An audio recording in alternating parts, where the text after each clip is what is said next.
8:36 UK time, and the players are making their way along the corridor of champions. Shortly you will hear the heartbeat. Tommy Paul came in at the world number 35, a live ranking with this run to 19. About to step out onto the Rod Laver Arena in his first Grand Slam semi-final, followed by 9-time champion Novak Djokovic, who is looking for a 33rd Grand Slam final in his 44th Grand Slam semi-final. Time for the introductions. It's men's singles semi-finals here on Rod Laver Arena. Please welcome from the USA, Tommy Paul. 25 years of age, never before past the 4th round, and here he is, a Grand Slam semi-finalist, looking to be the top 5 player at a Grand Slam for the first time. And their opponent, tournament 4th seed Novak Djokovic. He's never lost a semi-final here. He's looking for his 10th Australian Open title. He's looking for his 22nd Grand Slam singles title. He's in his 44th Grand Slam semi-final. He is 10-0 for the season, winning the Adelaide title coming into this. And as always, David, with these players, the Djokovic, the Federers, the Nadals, it's the numbers. I mean, if you're his opponent, just don't look at the numbers, because they are terrifying in itself. Yeah, I don't know how you best handle it, because you probably, well, you know most of the numbers, don't you? Because they're just sort of so famous, really, these guys. They've been in it for so long. But the fact that Djokovic has the outright lead now in terms of men's semi-final appearances ahead of Federer and Nadal is just staggering, really. I mean, when Federer initially set his record, I mean, he's reached 31 Grand Slam singles finals he's reached, and Djokovic is trying to reach a 33rd. I don't think we ever thought that would be broken, and yeah, I mean, amazing. It certainly is. We have a few bits and pieces to get sorted with the housekeeping pre-match. Our guest, Sebastian. So, gentlemen, we have the net unit on Discord, Hawkeye Live. Most of the close call are going to be shown on the screen. 25 seconds, I call the score, I start the clock. You have the blue towel, so blue box. You have the red towel, red box. After the coin toss, there's going to be a picture behind, please. All right? Tommy, it's going to be your choice, AO or Ken Rosewall? Ken Rosewall. Ken Rosewall. Hoping Ken Rosewall's going to bring him some luck. AO. Serve. Stay. Picture, please. There we go. It's all sorted out. The picture will be taken. There'll be some smiles for the cameras. There was a little bit of a good luck. There was a thumbs up from Tommy Paul, and the players will begin going about their business for the warm-up ahead of the match, starting with the flags flying, both Serbian and American flags. And Annabelle, while Novak Djokovic has been here so many times and he is the heavy favourite going into this, he's also shown in the past that he's human. When he was on for the Golden Slam and what happened against Zverev at the Olympics and going through to the US Open, and here this is a wonderful opportunity for him to level up with Nadal at 22 and also reclaim the world #1 spot. Oh my goodness, I mean, the next few days are huge in the history of men's tennis because of what you've just said. He's trying to equal Rafael Nadal, you know, and it's what he set out when he was a young boy dreaming, that he's never shied away from that and telling people that that's what he wants to be remembered for, being the greatest of all time. But first he's got to equal Nadal, and of course he'll feel like you know, what happened last year, being unable to compete here in Australia and at the US Open. It is extraordinary that, you know, he won Wimbledon. He only played about 10 or 11 events last year, didn't he? But ended up winning that Nitto ATP finals in Turin, having not been able to compete so much on the tour, and yet still took a part, you know, well, he played 5 matches there, but they were the top 8 performers at the end of the year, which I thought was absolutely extraordinary. And, you know, I have so much admiration for the way that he goes about his business, the professionalism that he applies to himself in every single area, you know, nutrition, fitness, recovery, and I think it was Russell that mentioned it earlier in the week, because we were talking so much about the hamstring injury, but I don't know what it's called, that hyperbaric chamber or something, which I found out a little bit more detail about, the fact that he's been using it, and so have a lot of other players at the tournament, and it's like an oxygen chamber. And I think he said after one of the wins here that he's been spending hours hooked up to machines just to be able to recover. It must be pretty boring when you're sitting in these things and having all that physio treatment and everything, but he will leave no stone unturned to achieve his dreams. And I think we should enjoy him while he's playing this kind of level of tennis. It's quite extraordinary to witness. It really is, and there was a lovely warm welcome for Tommy Paul, the 25-year-old. You're going to hear the roar when Novak Djokovic is finally introduced. And Pat, we always talk about you guys as suspicious creatures, tennis players. Apparently this comes from Jonathan Jureko, who's doing the live text on the BBC Sport website.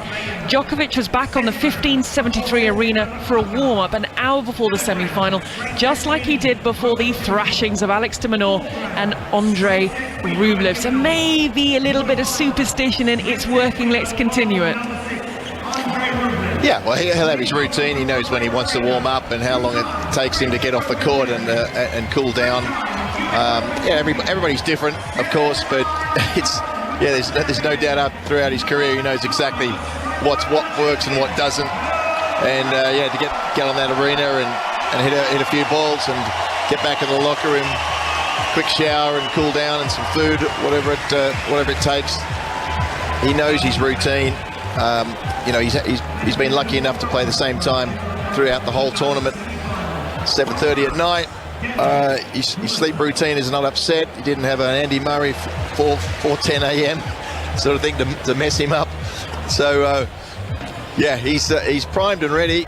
And I don't think he'll have any excuses whatsoever if he doesn't come out here and play his best tennis. And Tommy Paul, he's got nothing to lose, and that was a great point that Novak made. And he's playing the best tennis of his career. He's finally reaching his potential that we all thought that he could.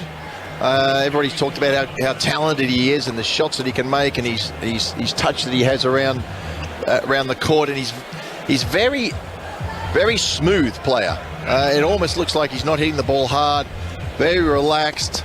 The way that he hits the ball, very easy, super fit. So he won't be troubled at all by going a long 5 sets if need be. Very much looking forward to how this match is going to unfold. We just saw a close-up of the Djokovic box. There is that spare seat where his father would have been. His mother is there, but his father is watching from back at where they are staying during this fortnight. The sun is still shining. It's 7:44 in the evening. 76 degrees Fahrenheit, 24 degrees Celsius, and the players are ready. At 5 Live Sport, if you'd like to get in touch with us, hashtag BBC Tennis. But now it is time for the tennis to do the talking, and you'll be listening in the company of Annabelle Croft, Pat Cash and David Law. Thanks very much, Gigi. Here is Novak Djokovic in front of an absolutely capacity crowd, except the one chair, as you said, his father's. After all the controversy of a couple of nights ago, he has decided to stay home and watch there and try not to distract his son or his son's opponent. That was what he said in his statement. And Djokovic looking serene in front of us at the moment, and about to start this second men's singles semi-final of the Australian Open in 2023 here on BBC Sounds. Serve out wide onto the forehand of Paul, and Paul swats his forehand into the advertising board that is dangling from the net here. And Paul is juggling the racket in his hand, spinning it now. I think probably as much as anything, trying to get loose, trying to make himself feel relaxed, even if he might not be relaxed at all. Mid-court forehand for Djokovic, goes cross-court, read well by Paul, who lifts the lob. A smash from Djokovic into the net pass.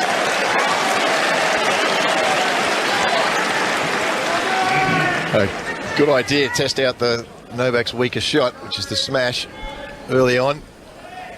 He just doesn't get back behind the ball enough on that smash. Just time and time again. That's a a bit of a sighter, that one, I suppose. Wouldn't expect him to miss too many of those. That was a pretty easy smash.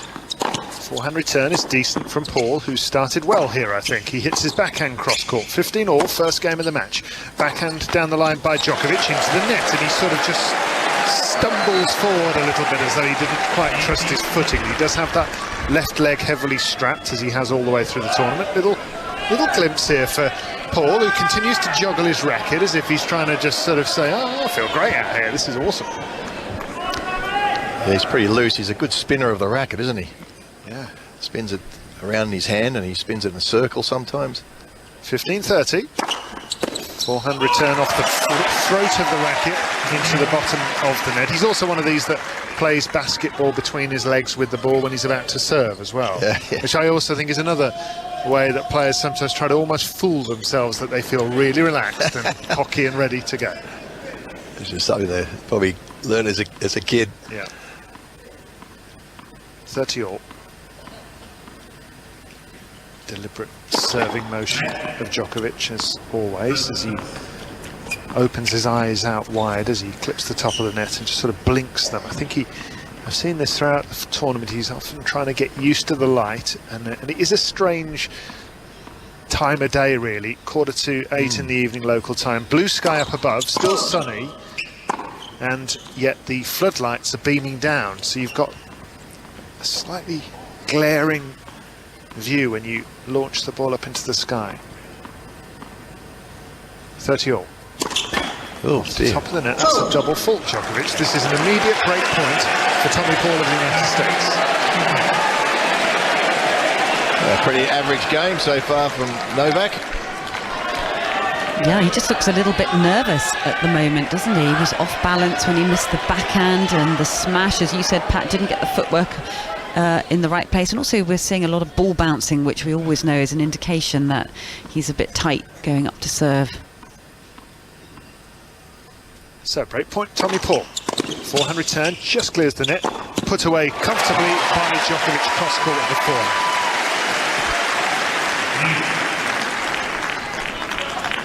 Yeah, he's gone 2 big points there at 15:30, and now break point. He's gone straight down the middle there to the Paul forehand, which we know he's going to attack. That time he got the short ball, and boy, his eyes were open then when he came. I saw that. It almost came out of his head. He had them open so much. Yeah, I agree with you. Like he was popping out. Here's a forehand cross court by Paul on the defence. He's reading the Djokovic game well at the moment, I think. He's sort of on the move almost before Djokovic has hit the ball, but he's tried to blast that forehand a little bit too long, Annabelle. I suppose it's a bit of a balancing act for Paul as to, do I rally, do I pull the trigger? Exactly that, David, and it's what Pat was talking about earlier, because we know he can do damage with that forehand side, and if he gets a look to try and hit it, he's probably going to go after it. Why not? He's not going to probably, over the best of 5 sets, break down Novak Djokovic from the back of the court, so he's going to have to take some sort of risks out here, but you don't want to overplay, so it's a real balancing act. He's kind of like a Cirque du Soleil or circus performer with his racket skills, the way he's twiddling it, and he's really stepping in to threaten this second serve. Takes it on the rise, puts it on the baseline. It's advantage Djokovic in the first game of the second semi-final. Djokovic has missed down the line with the backhand, and he sort of holds the follow-through over his shoulder as if to watch that ball and wonder, why did I get that wrong? Yeah, it's pretty wild backhand. So there's some anxiety in his game. Yeah, and that was so interesting, wasn't it? Seeing where Tommy Paul was standing to receive that second serve, he was really making his presence felt inside that baseline. Djokovic misses another serve, and actually that was middled, that forehand return by Tommy Paul, right into the corner. It didn't count because the serve was long. And now we're getting a completely different sighter for Djokovic. Tommy Paul's a good 5-6 feet behind the baseline this time as he returns, and he gets the break point as Djokovic stumbles to his left and puts the backhand into the net as though he didn't quite read where to put his feet, Pat. What was going on there? Yeah, completely got his feet all... It just came off a little bit slower than he thought. He sort of just held up a little bit, and he was over. He sort of almost stumbled forwards to try and hit that ball. I think that This is his first Grand Slam semi-final, not the other way around. Yes. Good serve out wide though from Djokovic, who is playing in his 44th Grand Slam singles semi-final. That's 2 behind Roger Federer, who won 46. I mean, that was a number I thought would never be broken. It's just outrageous numbers, aren't they? Yeah. Just outrageous. And if anything, I think the most frightening stat, if you're a Tommy Paul supporter, is that Djokovic has played 9 of these Australian Open semi-finals and he's never lost one. And so here he is, trying to reach a 10th final, and every year he's gone on to win the title. So he has a point here for the first game. Well, there's that serve that we've seen so many times during the course of the championships, that really acute angle out wide where he just adjusts with the wrist when the ball tosses up there, and very difficult to see that one. Ace down the middle from Novak Djokovic, and that fluid service action of his doing the damage and getting so much more out of that shot these days as he takes the opening game of the match. That serve, Pat, generally, it's gone through some iterations over the years, hasn't it? Yeah. I mean, I don't think it's ever looked any better than it does generally these days, does it? Yeah, it's interesting. His ball toss tends to vary a little bit throughout his career, different spots. At the moment, it's quite a fair way to the right, which is sort of nothing. You wouldn't be teaching that. It's about as far right as I've ever seen it. So it's, in other words, it would be good for the slice serve, and maybe that's why we've seen it so often, so much in this tournament. The last 2 aces were slice serves. One was wide, and then on the game point on the second court, or backhand side, if you want to call it that, another slice down the middle. That's the perfect ball toss for that. And then he throws it left for the kick's second serve. Here's a forehand down the centre. It's the first service game for Tommy Paul. He's gone long with a forehand there. I would think, Pat, the fact that that was such a nervy, edgy start for Djokovic will just give Paul a little bit of a boost here. I'm sure the nerves are jangling for him, but it'll give him something to hang on to a little bit. Yeah, absolutely. Get himself into a rally and just settle down, but that'll also warm Djokovic up. So there hasn't been any rallies as such yet. Kicks the serve out wide. He's at love 15, Tommy Paul here, and he's hit that backhand long as well, and he's sort of sighed audibly in a way that makes you feel that he hasn't quite got his range yet. Well, 30. He's seeing why Djokovic is one of the greatest returners of all time. 2 great returns, both deep, fast, and pushing him backwards. Love 30. Forehand return is in from Djokovic. He moves to his left, slices a backhand, drifts it onto the baseline. Now hits the 2-handed cross court off the top of the net. Paul attacks down the line, but again, for a 3rd time, he has gone long with a ground stroke, and he's at love 40 in his very first service game. Well, there's no emotions.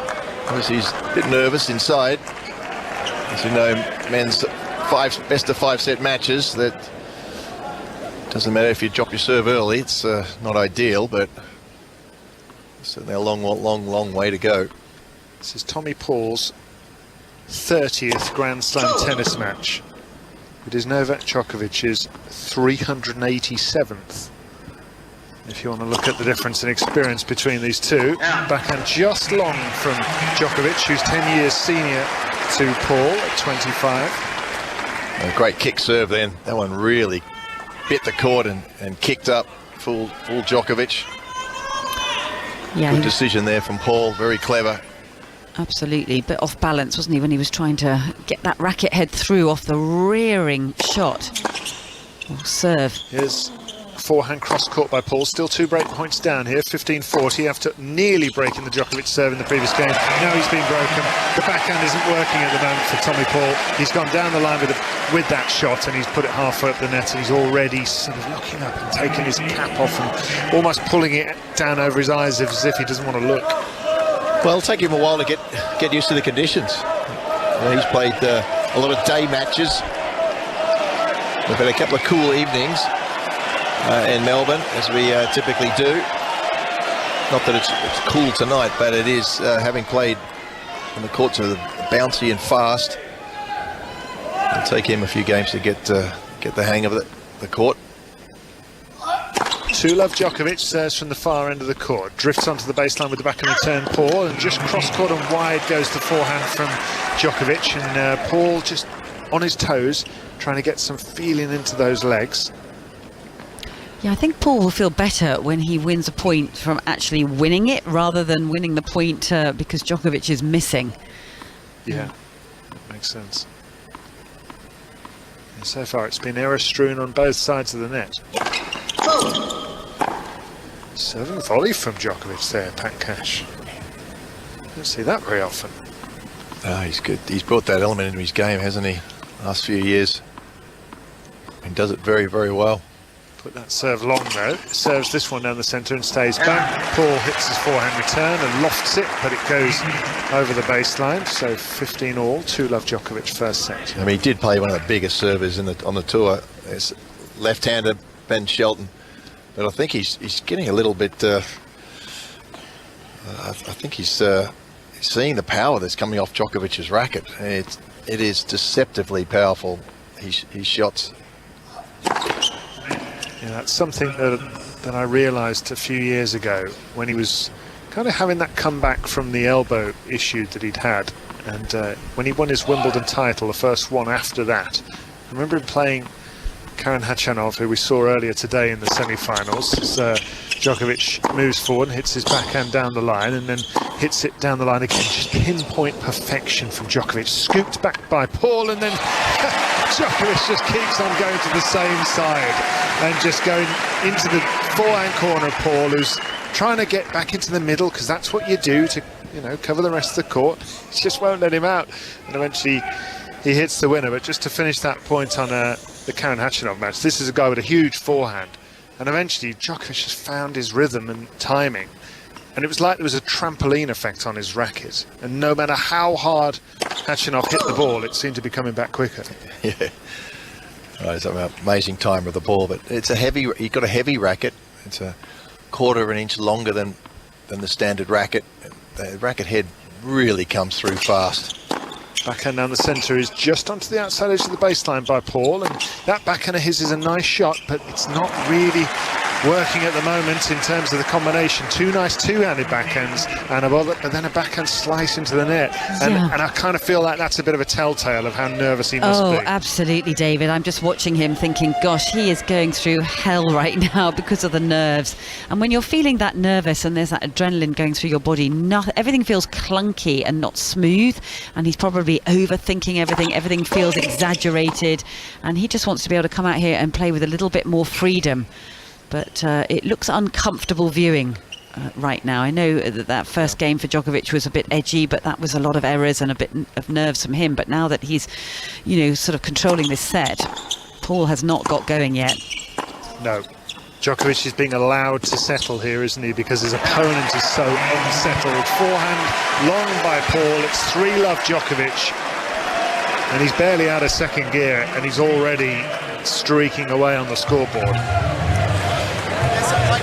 Well, Paul is quick. We saw him pick up those couple of beautiful shots from Djokovic backhands down the line, and they would have been winners against a lot of players. You hear the shoes screeching as he gets out there and managed to get the ball back until Djokovic got around and hit the forehand. But he's just been overpowered at the moment, and that's the deceptive thing about Novak Djokovic. And until you sort of see him in real life, as you did, and as you see him on the practice court, and you see him just hit the ball, you know, hit in the rallies. It just looks like he's warming up in a rally. Federer was the same.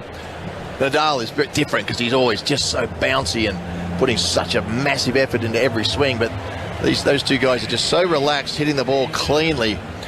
It's unbelievably hard. I mean, it's, you know, somebody like myself, I would literally have to lay in just about all my effort to hit the ball as hard as Djokovic does at a regular time, all the time, and it looks like it's half pace. You know, he's just looks like, this is a nice swing through this ball, and you know, long arms that he's got and the levers, the slightly longer racket, heavier, and it just flies off so fast. And you don't really appreciate it until you're down on the court level watching him play.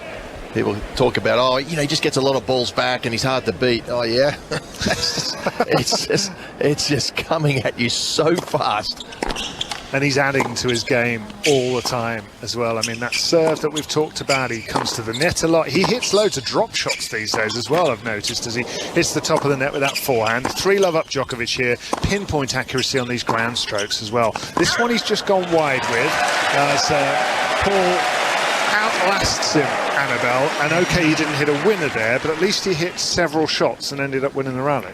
Yeah, I mean, again, though, he's winning that point with an error rather than probably how he's got himself into this semi-final, where he's beaten opponents and he's played some fabulous tennis and, you know, really imposed his game. And Djokovic just does always such a great job of not allowing opponents to play their best tennis.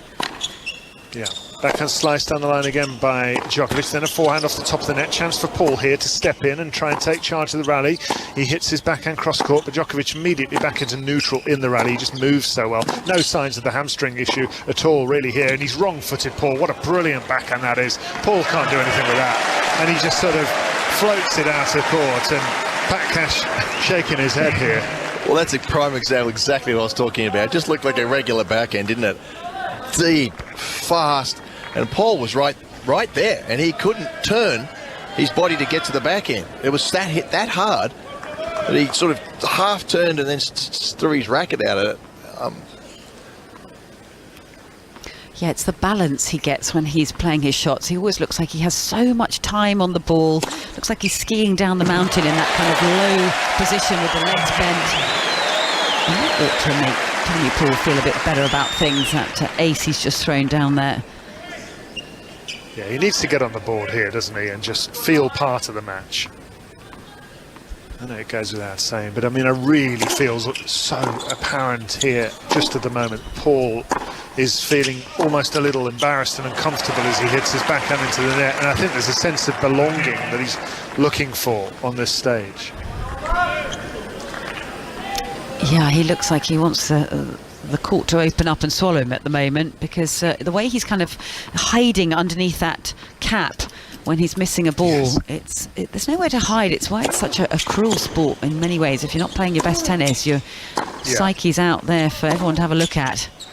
Lovely forehand by Paul. That's one of his best shots of the match so far. It really had Djokovic scrambling to his left, and even Mr. Elastic couldn't get that one back, and Paul shook his racket with a little bit of satisfaction at having hurt Djokovic for once. Yeah, that's exactly right. That was got around, hit a beautiful forehand there, inside out. That'll make him feel a lot better. Djokovic, you know, couldn't get there. He got there, but he just got his racket on it. Point to get a game for Tommy Paul. He's love 3 down. Backhand return on the middle by Djokovic. They're rallying down the centre of the court here. Forehand whipped cross court by Paul. Replied down the line by Djokovic long. Paul's on the boards. He's shaking his fist. There's a man to my right in a back to front cap with the stars and stripes fluttering, and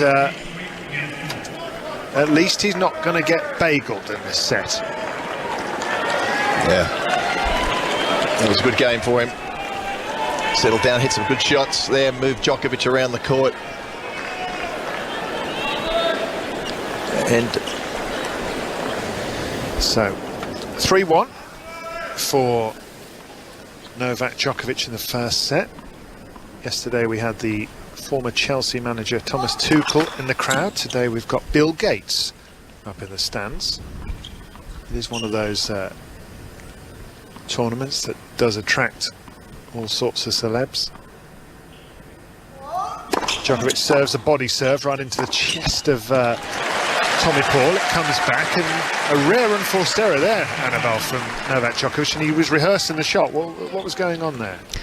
Yeah, again, just slightly losing balance like he did in that opening service game, and didn't quite follow through smoothly, pulled off it, and then he keeps doing this thing where he sort of freezes, doesn't he, like a statue, as if someone's about to take a photograph of him when he's finished the stroke. Yeah, he's not finding it his own ways. He hasn't really played one good game to break Paul's serve, but he's struggled a little bit getting his timing himself. Kicks one up high to the Paul backhand, which goes cross-court, and again Djokovic has put that half open out with a two-handed backhand. This is love 30 against his serve. It's almost as if they've both kind of dragged each other down in level, actually. They're both not playing well at the same time, and it's a bit stuttering. Unusual miss that from Novak, though. There's a couple of poor backhands. Paul hasn't done much, but get the ball back. So, can he set up break points here, Tommy Paul? He had a couple in the first service game that he couldn't take. Now he's hitting his backhand rather better. That forehand's long, though. He's whipped it off his toes, and I kind of think he's hitting... Oh, Djokovic is having a right old go at somebody. I'm not sure. Can't pick the ball up. He's, pointing to his eyes. And you could be right, David. I think it's like that time of the night. Some players struggle with it. I personally didn't, but when the lights are on and it's just starting to go from day to darkness, a lot of players say they struggle.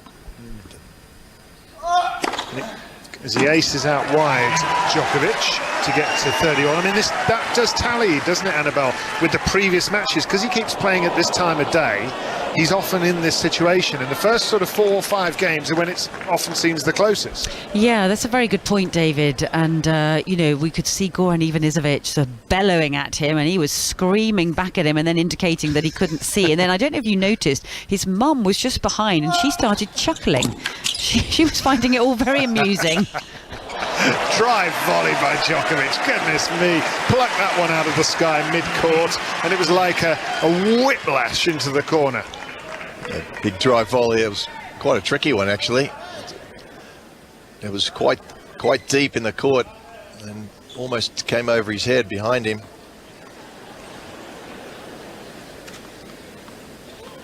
So, point for 4-1 now for Djokovic. He was love 30 in this game, now 40-30.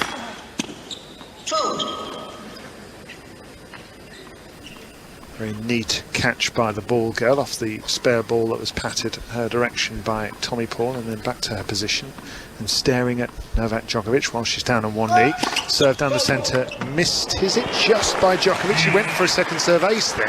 Goran would appreciate that, but he would probably have liked him to have got it in. This is juice. Yeah, Goran couldn't criticise that choice of shot. It's just out as the replay comes up. The crowd gasps. Yeah, he likes to go for this. You know, the variety in the second serve is a big weapon of his now. The different paces, different spins. So that one into the Paul forehand, and a wrong footing backhand into the corner. The precision of that shot. I mean, he didn't hit that hard. He just sort of adjusted his feet and just clipped it down the line, and now he's barking in the direction of somebody else. No, it was only like a half a swing, really, and half a follow through, just sort of a little flick, but it landed right on the line, a couple of feet inside the baseline. Understanding of the dimensions of a tennis court and what's required from Novak Djokovic, pretty much unparalleled. I always think for most of the fans watching, unless they have the view that both of you have, which is really, really close to the action and seeing the facial expressions, you'd be totally unaware of the stress levels going on Novak Djokovic's face. And they are very clear, Annabelle, I agree with you. I mean, his features are furrowed, and now he's staring at Goran Ivanisevic, and he's barking at him as if to say, you don't know what you're talking about, I'm going through this. But anyway, he's 4-1 up. So, you know, can't be going that way. Okay. Yeah, that was Novak Djokovic. Well, you know what? This is the best thing for him. You know, he's been struggling a little bit. He needs to get... he knows himself so well. He knows what's required, and he's been a little bit timid. His feet haven't quite been there in the right place for all these shots, and he's not happy with his performance so far, though he is obviously a break-up. He's, you know, just giving himself a real... Well, it looks like the box are real screaming at, actually. It's their fault. Or maybe he was just venting to say, hey, you know, I'm really struggling picking the ball up. I haven't found the rhythm yet. And, you know, his team there will just be saying, okay, well, come on, mate, you're okay. You're up a break. You're up a break. Get the feet moving. Just the foot placements. A few things not ideal at the moment. But Tommy hasn't been able to really trouble him once he gets in the rallies. He did hit a beautiful forehand in the previous service game, which will make him feel a little bit better. But you know, by and large, it's been a little bit of an up and down start for both players. You are listening to Tennis Breakfast. It's 10 minutes past 9 in the morning. It's lovely to have your company. Just to mark your card, over on 5 Live this evening during 5 Live Sport, we will have an hour, the final Australian Open hour of 5 Live Tennis from 9 till 10. We're going to be joined by Gordon Reid, who won doubles title today with Alfie Hewitt. We'll also have Feliciano Lopez, Annabelle Croft, and much, much more. Thank you, Gigi. Tommy Paul serves into the body and he's immediately on the defensive. Does a good job with that backhand though, cross court. Does Paul off the top of the net with his forehand. He gets a bit unlucky there, and again he's pulling that cap of his over his eyes as if he can't bear to watch. Yeah, really good defensive shot though from great forehand from Paul, and then a great defensive skid slide. You probably heard the screech of Novak going wide. Hit a beautiful slice backhand deep across court, and that's the secret when you're going across court. Make sure it's deep. That'll make Novak feel a lot better.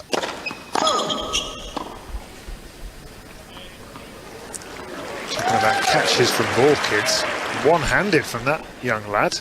Little smile on his face. He quite enjoyed his little moment there as he got a round of applause. Inside out forehand by Djokovic, who's at 4-1 up first set. He's got love 15 on Paul's serve. Paul with a big forehand cross court. Now one cross court again. He's trying to really extend Djokovic into that side, but Djokovic is straight back into neutral. Turns the tables with a big forehand cross court. Now goes cross court with another one, and they're battling it out for the baseline. Good rally this. Drop shot Djokovic. In comes Paul. Reaches it. Drop shot of his own. And he gets a round of applause from Novak Djokovic and 15,000 people.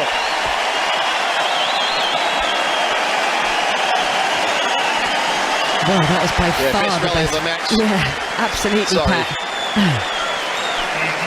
Go ahead, ladies first.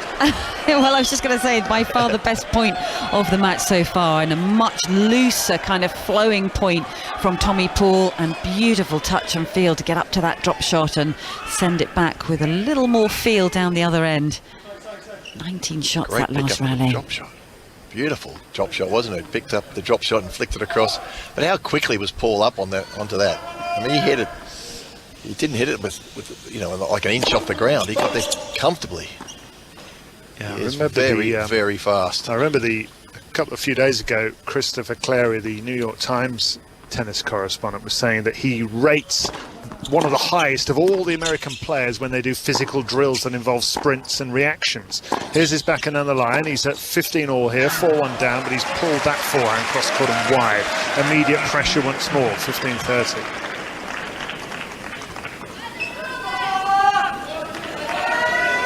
Have a bit of always have a bit of a laugh when they go to their towels, and this, of course, they got their own 2 buckets, and I think that was, you know, obviously during the COVID times to sort of keep the ball kids away from the towels and the players' towels separately, but they end up throwing them on top of each other's towels anyway. Oh, backhand error from Djokovic. Novak tried to float that one, heavy topspin into the backhand corner. Almost a Rafa Nadal type of shot. Just mistimed a little bit. Haven't seen that from Novak. So 30-all.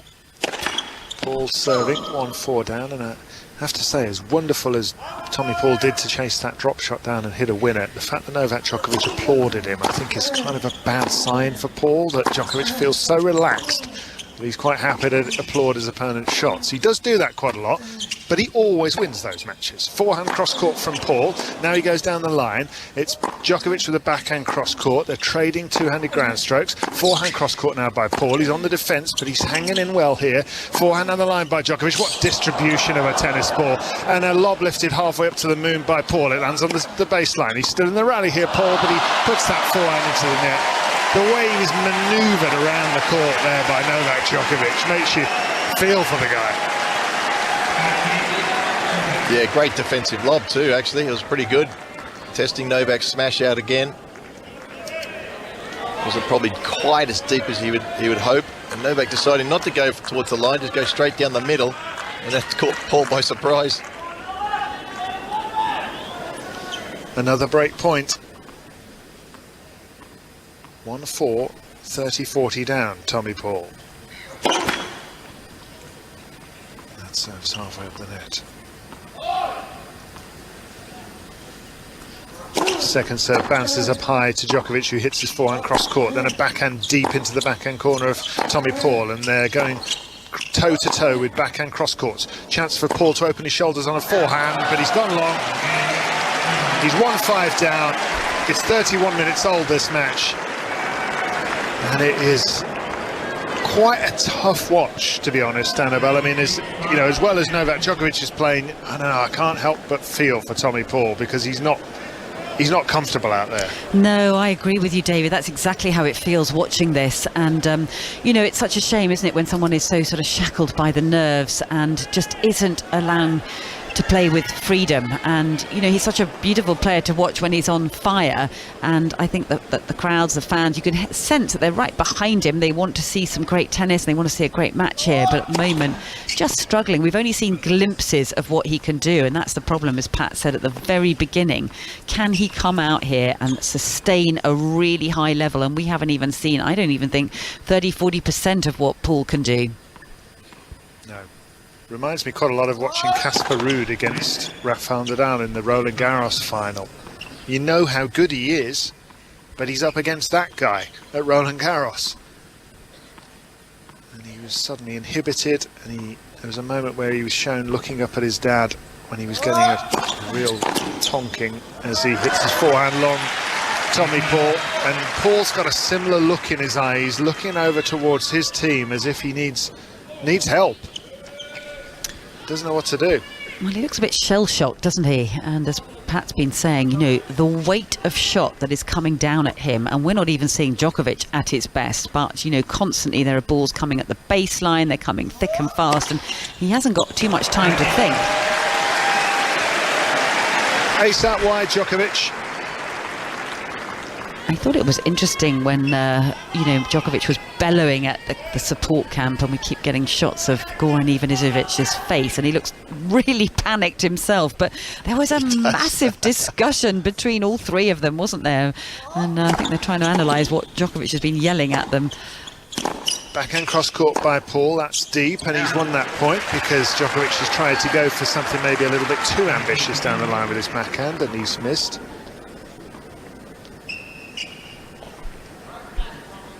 Problem is, these days Djokovic is so much more than a good baseliner. He's got this serve that can win him quick, easy points as well.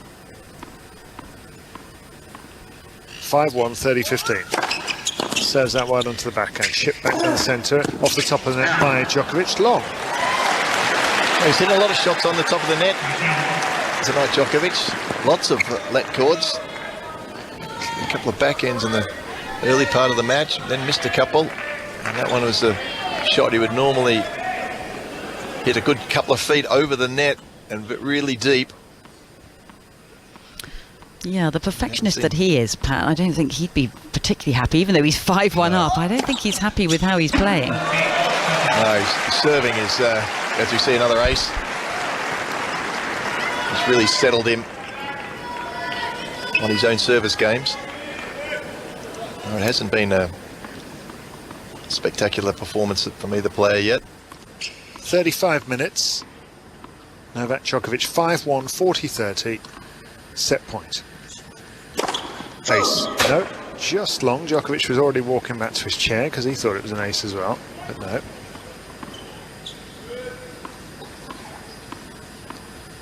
Paul continues to spin that red and blue racket in his hands, and he'll now hit his backhand down the line, moves to his right and hit a forehand with loft, but that's going to sit up for Djokovic to attack, and Djokovic absolutely spanking the ball from the far end of the court as we look. Here's Paul stepping in now, rolling that forehand cross court and drawing an error this time from Djokovic down the line with the forehand into the middle of the net, and it does tell you that Djokovic isn't exactly bang on it, is he? And yet he's still 5-1 up. Yeah. Yeah, it's again into the net. It's a very makeable shot. You know, usually see him hit that one deep. When you arrive at the tower. No. Not the way it was. No. Djokovic arguing with Damien Demassoir about shot.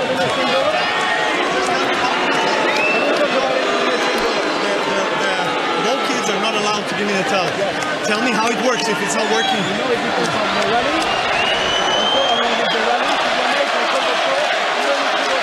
It's the first time that I'm going to get the towel this game. Can you start the clock before I touch the towel? Well done. So, Novak Djokovic in conversation with umpire Damien Demassoir, and didn't like the moment that the umpire had started the shot clock, I think. He likes to get in an argument, doesn't he, the umpire? With the players. And that was pretty harsh, got to be honest. Was he saying you can't go to the towel? Here's the backhand under centre by Djokovic. I think he's saying, look, I'll start the clock when I'm ready. Backhand under line from Tommy Paul. It's a clean winner. Gets him a break back point. Well, that's his best backhand of the day. Yeah, just eased into that backhand. Just took it early, around about the baseline. Djokovic has parked himself fair way back at the moment. I'd like to see his court position probably just a little bit closer to the baseline. He's giving himself a little bit extra time. Novak, he's trying to get his rhythm. Both players have had 3 break points in the match. Difference is that Djokovic has taken two of his 3. Let's see if Paul can take one of his. He's 5-1 down. He saved a set point. Rather, Djokovic has kind of given it to him. Forehand down the centre, returned by Paul. Now he's got a two-handed backhand cross court. Down the centre goes Djokovic with that shot as well. Now cross court, and he's missed that, Djokovic. What on earth was that game? 5-2 for Novak Djokovic. He's still totally in control on the scoreboard, but I'm not sure that picking a fight with umpire Damien Demassoir when you're 5-1 up and have had set point is the greatest idea in the world, Pat Cash. Well, he's anxious. You know, he's not happy with the way he's played so far in this match, and that was a very poor game from Novak. So he rips his wristbands off, changes his racket. New balls coming up. That should. So he's got a slightly tighter racket. But yeah, there's a bit of anxiety in there, and you know, he really let the steam out to his team a few games ago. But he's pretty calm there. The change of ends, and the umpire has a word to about something, and Novak just waves him off. Probably about the towels again. He's just trying to get refocused. Yeah, he's just handed that game to the American. Can you relate to the stress, Pat? I mean, oh yeah, it's not something that I know anything about, but I see it in players' faces. I mean, what is it like when you're in the heat of it all? Pretty terrible, but especially if you're not timing the ball all that well, it's very frustrating because you're almost second guessing yourself, saying, okay, should I just play a little bit safer for a few games and get into the rallies? But I don't, you know, he says, well, I don't really want this guy to get a rhythm because I know he's very good. He won't make many mistakes, so I don't want to start playing safe. You know, so often we've seen Novak just come out and time the ball so beautifully from the very first shot. This is a different story tonight. Yeah, forehand return down the line is long by Djokovic, and if Tommy Paul, Annabelle, can just hold serve here, I mean, it might be a little bit more edgy for Novak Djokovic trying to serve out for a second time. Well, exactly, and he's giving Djokovic plenty to think about, and I just thought it was a bad error from Djokovic to sort of pick a fight with the umpire at that particular moment. He's all over the place. That's the sound greeting another forehand winner from Tommy Paul. They are very keen to have a match to get their teeth into. There's a lot of Novak Djokovic fans inside this arena, loads of Serbian flags all around, but I mean, even people who don't know who Tommy Paul is, when they come in here, there's a lot of neutrals who just want to see a great match. And 5-1 in the first set after 35 minutes is not a great match. So the comeback will appeal. Yeah, a lot of neutrals. Tends to be a lot of neutrals in the semi-finals and finals. Yeah. What I call it, corporate tickets, or people who just want to buy tickets for the finals. Deep serve from Paul, forehand cross court from him, really caught that shot nicely. Now forehand on the line, maybe starting to settle here. Here's Tommy Paul as he moves 40-love up, and Djokovic nets another backhand, and 5-1 and set point has become 5-2 and 40-love Paul. A lot of unforced errors out of the backhand, isn't it, Pat? Yeah. Yeah, a lot more than expected. New balls, of course, they're really sliding off the court. And that's the thing about these balls, they go from slow to very fast, very quick.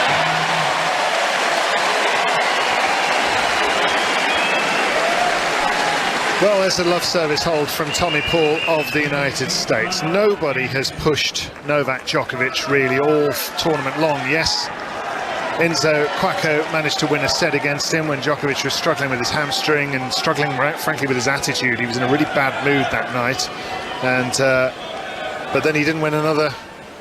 He won 2 games for the rest of the match in the next 2 sets, did Quacco, but the next 2 matches were really straightforward against Alex de Minaur and Andrei Rublev, and Djokovic just hopping again on the landing of that serve. He's 5-3 ahead still, Djokovic, serving for the set for a second time.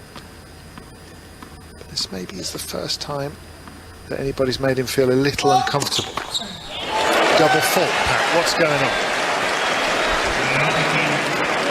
Yeah, bad ball toss there. That one was way too right, to the right side. As I said, his ball toss has been drifting too far to the right. You can get away with it on the first serve, but you can't really get away with it on the second serve. This is BBC Radio 5 Sports Extra, the Australian Open, men's second semi-final.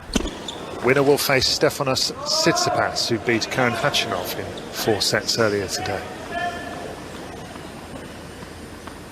Take us with you on BBC Sounds. You listen to our commentary wherever you go. Here's Djokovic serving again now. He's love 15 behind, he's 5-3 up, but he was 5-1 ahead. Here's a backhand chip down the middle. Forehand inside out struck by Paul, who's probably sensing what's going on down the other end. Well, I mean, he can see it, can't he? That is another backhand error from a basic rally ball from Novak Djokovic, and it's such a strange sight.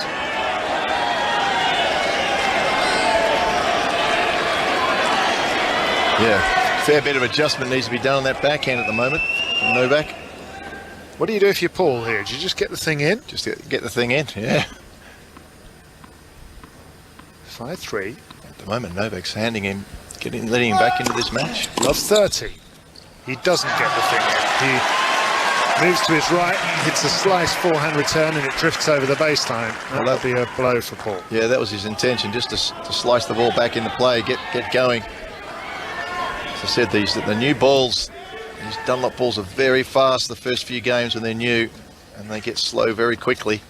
So the contrast between old balls and new balls is extreme. Takes some adjusting. Backhand return on the rise by Tommy Paul. Can he set himself up with a break point here?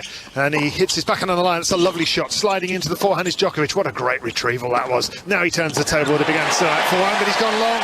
And Tommy Paul, who was set point of 5-1 down and nowhere near the level required, has suddenly brought Novak Djokovic back down with him. And Djokovic is 5-3, 15-40, rattled, angry, and a bit bereft. Yeah, he's really all over the place, and there's a totally different complexion, not just on the match and the set, but also the body language of Tommy Paul has completely shifted. He looks like he's keen, eager, he's walking differently, he's in this. Ace out wide from Djokovic to quieten this crowd briefly. That's what he's looking to do, and he's really puffing out his cheeks there as if he's trying to control his breathing and return to his equilibrium. Tommy Paul's making him wait. Metronomic ball bouncing of Novak Djokovic, nervously facing break point, and once again that serve has stopped working. He's hit the tape. And again he just breathes in and out, trying to relax himself. Djokovic. Paul, you can hear the squeak of his shoes as he moves back and forward, spinning the racket in his hands and trying to set himself up with a break point here. Big deep forehand return. What a backhand on the line there from Djokovic on defence. Now a forehand on the line from him. Can Paul manage to break through this time? Forehand hooked cross court by him. He winds into that shot again. He's just keeping the ball going. He's had loads of errors from the Djokovic game so far. Can he get another one? Forehand inside out struck by Paul. Now he hooks it onto the forehand of Djokovic. He's almost like he's slow balling Djokovic, Tommy Paul, and saying, I think you're going to miss again. Backhand cross court from Paul on break point. Now down the line. Forehand cross court by Djokovic. Neither one prepared to pull the trigger. Both playing lockdown tennis here. Forehand on the line from Paul. What a great shot. Now he's got the open court. And long goes Djokovic. And Tommy Paul from 5-1, set point down, is back on serve. 30-stroke rally, and he's done a Djokovic to Djokovic. Well, it's not often that you watch Novak Djokovic and feel like you're not trusting what he's doing with his ground strokes. You're normally watching him and saying, you know, he's in lockdown mode, the ground strokes are unbelievable, he's like a metronome at the back of the court, and the depth and the precision and, you know, his confidence. But it's anything but that at the moment. And there were a couple of balls in that last rally where they were just skimming the net and creeping over, and I thought it was going to be another unforced error. But this is absolutely extraordinary to watch at the moment, this sort of unfolding and unfathom. I don't know, it's just unravelling down the other end. Novak Djokovic, what on earth is going on? Yeah, it does. You're right. A couple of those shots just skimmed over the top of the net again. He hasn't got his timing at all on the on his ground strokes. And let's face it, Novak's giving Tommy Paul, just led him completely back into this match. Pretty much giving him 3 games out of this set just by unforced error after unforced error. And there's a very deliberate finger wag from Brad Stein, the coach of Tommy Paul, in his direction, as if to say, now we're talking. That's what we want from you. That was a very clever rally from Tommy Paul. Right there, it would have been so easy to panic and try to pull the trigger on a clean winner. But instead, he recognised what was going on down the other end of the court. Anxiety, tension, nerves, lack of rhythm. And he extended the rally to 30 shots and eventually won it on a Djokovic error. 4-5 Paul. Can he serve to level this up at 5 games all, despite being 5-1 and set point down? He has a shoulder-high forehand here, he doesn't need to hit it. Long goes Djokovic's forehand. I mean, these are just regulation errors, Annabelle. Am I exaggerating there? These just do not feel like shots he would miss 99 times out of 100. No, absolutely. He's not trusting himself at the moment, and it's the fact that when you watch how the ball is coming out of his strings, it's doing different things. It's either very low, skimming it, not sure, then he'll suddenly put a little bit more height, but then that doesn't have the pace and the penetration on it. He's really all over the place, has not got the timing, and he's losing confidence. Forehand down the centre by Paul. He's also losing his balance, Pat. He's hit another backhand long. He went into his forehand corner there, and he used to him doing the slide, and it was almost like his legs were giving way. Yeah, it's another backhand error. I mean, Paul is playing decent tennis, but it's just error after error from Djokovic. Ace down the middle from Tommy Paul. And he's completely loosened up now. He's feeling much more comfortable. He's got the crowd behind him. He's flowing a little bit better. You can see it in his eyes, can't you? Yeah, definitely. And, you know, I'm sure inside him, he's suddenly got a little bit of a flame going of, you know, can I actually win this match? Yeah, this is on, is what he's thinking right now, I reckon. As he serves that one onto the backhand. Paul with a point for 5 games all. He's gone long there, 40-15. There's better court positioning there from Djokovic. He stepped in, took that ball on the rise. I just think Novak's a little bit too far back at the moment. Too far at the back of the court. Paul doesn't hit the ball particularly hard. He times it very nicely, and it's just upsetting Novak's rhythm at the moment. I'm sure he'll get the hang of it, but yeah, just he'll be a little bit more aggressive. Forehand down the centre by Paul. He's coming in. He's playing a backhand volley right into the corner.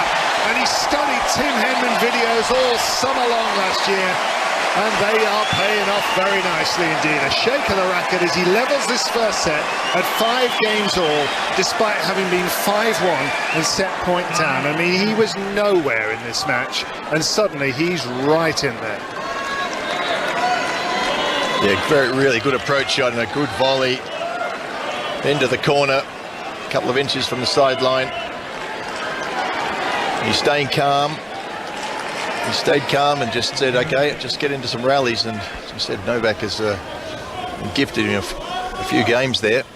Let him back into this match. 4 games in a row, Paul has won from 1-5 down. And those are all since Novak Djokovic had a row with the umpire about, well, not very much really, as he hits an ace out wide.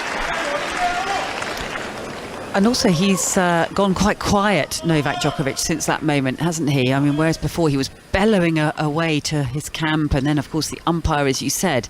But since then, and he ended up not getting that game and the set, he's gone very quiet, into his shell a bit. Found his serve again though now. That's a lovely, powerful serve right into the corner to move 30 love up. Paul's backhand drifting wide. Well, he's trying to refocus on himself, Novak. I think he was getting a little distracted with some of the errors and a couple of the things that were going on. The externals of the match, the towels, etc., etc. Tries to hit an ace out wide, misses, and there are a lot of externals, aren't there? I mean, even since the last match, the whole news story breaking because of the demonstration by pro-Putin supporters, and then having their photo taken with Djokovic's dad, and the backhand going down the centre from Paul long, and Djokovic going to 40 love, and his dad's put out a statement today to say he doesn't want to be a distraction to his son or the other player, and he didn't intend to have that happen, and so he's decided to stay at home tonight rather than being in the stadium where he might be distracting to events on the court. There's been a lot going on. Djokovic has already spoken earlier in the tournament about how he feels he's treated differently by the media and made out to be a villain.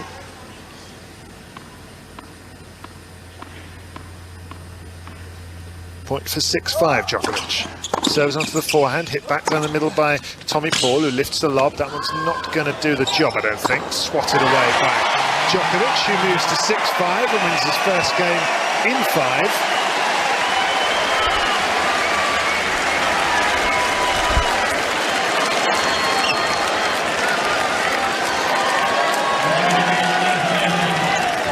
So 6-5. Annabelle, and a little chant of Nole Nole goes around the crowd, and there are some Serbian flags being waved, but they're a little bit half-hearted, to be honest, because I think probably there are a lot of people in this stadium that are quite in shock at what's just taken place over the last 15 minutes. Yeah, I agree with you. I think they can't quite believe what they just witnessed, but that was so much more positive from Novak Djokovic, and I think with his back up against the wall a little bit, I think suddenly he'll galvanise his thoughts, and he goes into a different mood, doesn't he? That sort of anger and stubbornness and the character that's seen him win so many Grand Slam titles and 92 singles titles in total, I think suddenly is going to kick into gear, because he can't afford any more letdowns. I mean, he needs to start playing on instinct and show himself what he's capable of, because that was extraordinary. I don't think I've ever seen him really to completely unravel from a 5-1 lead the way he just did. It was absolutely weird to watch. Yeah.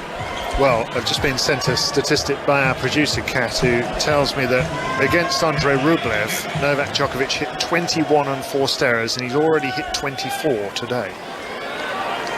Wow. And he's still in the first set of this match. 6-5, Djokovic leads. And if he does get the first set on the board, you suspect he will relax again. But he's yet to do that. Backhand cross-court by Paul, still trying to ramp up the pressure. Hits his forehand cross-court. He's certainly hitting the ball a lot better now, Paul. What a lovely bit of timing on the half volley, and he picks it up, smashes back at Djokovic. Another smash for Tommy Paul to hit, and he does put it away very nicely. When he's on, Annabelle, Tommy Paul, he's a lovely player to watch, isn't he? He's got real feel on the baseline. Yeah, he's, as Novak described him, a very dynamic player who's quick and fast and, you know, can really play with a flourish. You know, he can do a lot of damage with that forehand. It's quite sort of wristy, isn't it? So, you know, I think, as Pat was saying, it's the side that can break down when he gets a little bit tight, but that's long gone. You know, Novak's got a very different opponent right now. Another ace from Tommy Paul. He hasn't been able to capitalise on all of those nerves that we saw that got him into that 5-1 lead, and now it's only going to get tougher to try to put away Tommy Paul. 2 points away from a tiebreak is the American. Backhand hit down the middle by Djokovic, netted backhand this time by Paul.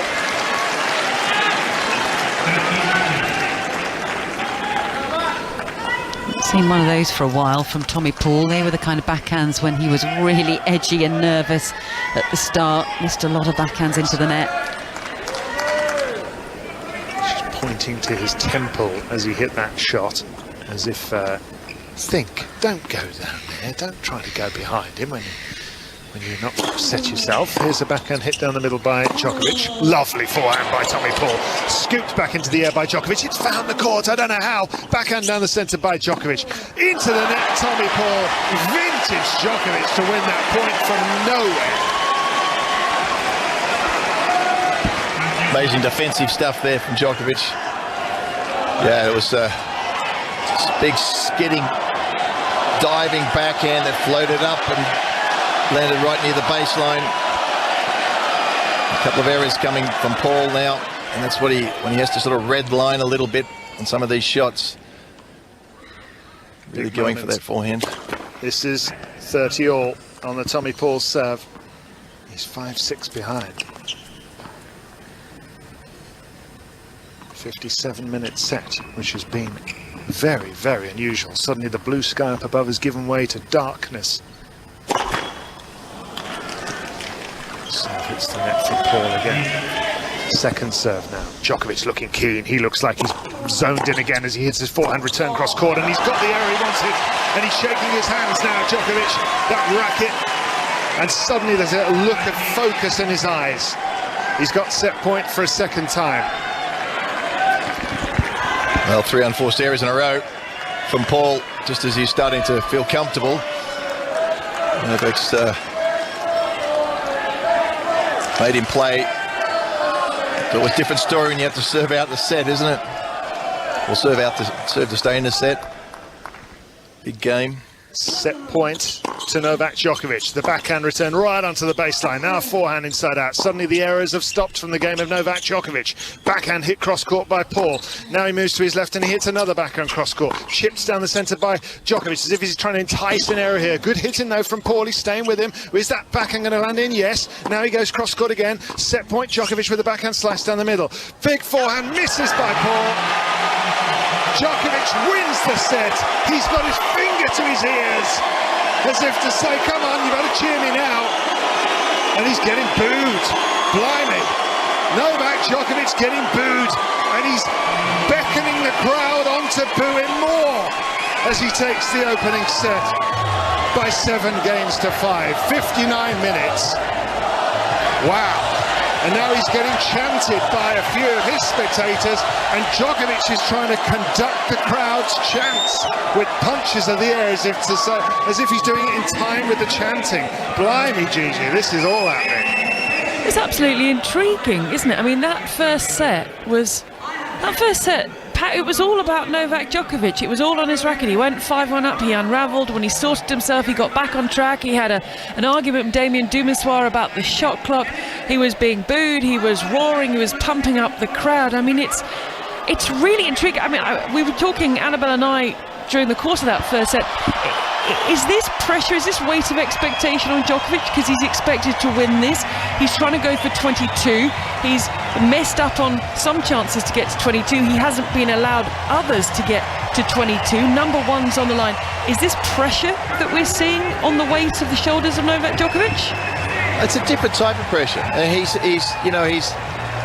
just a clear favourite to go through this, and obviously the crowd want to see a good match.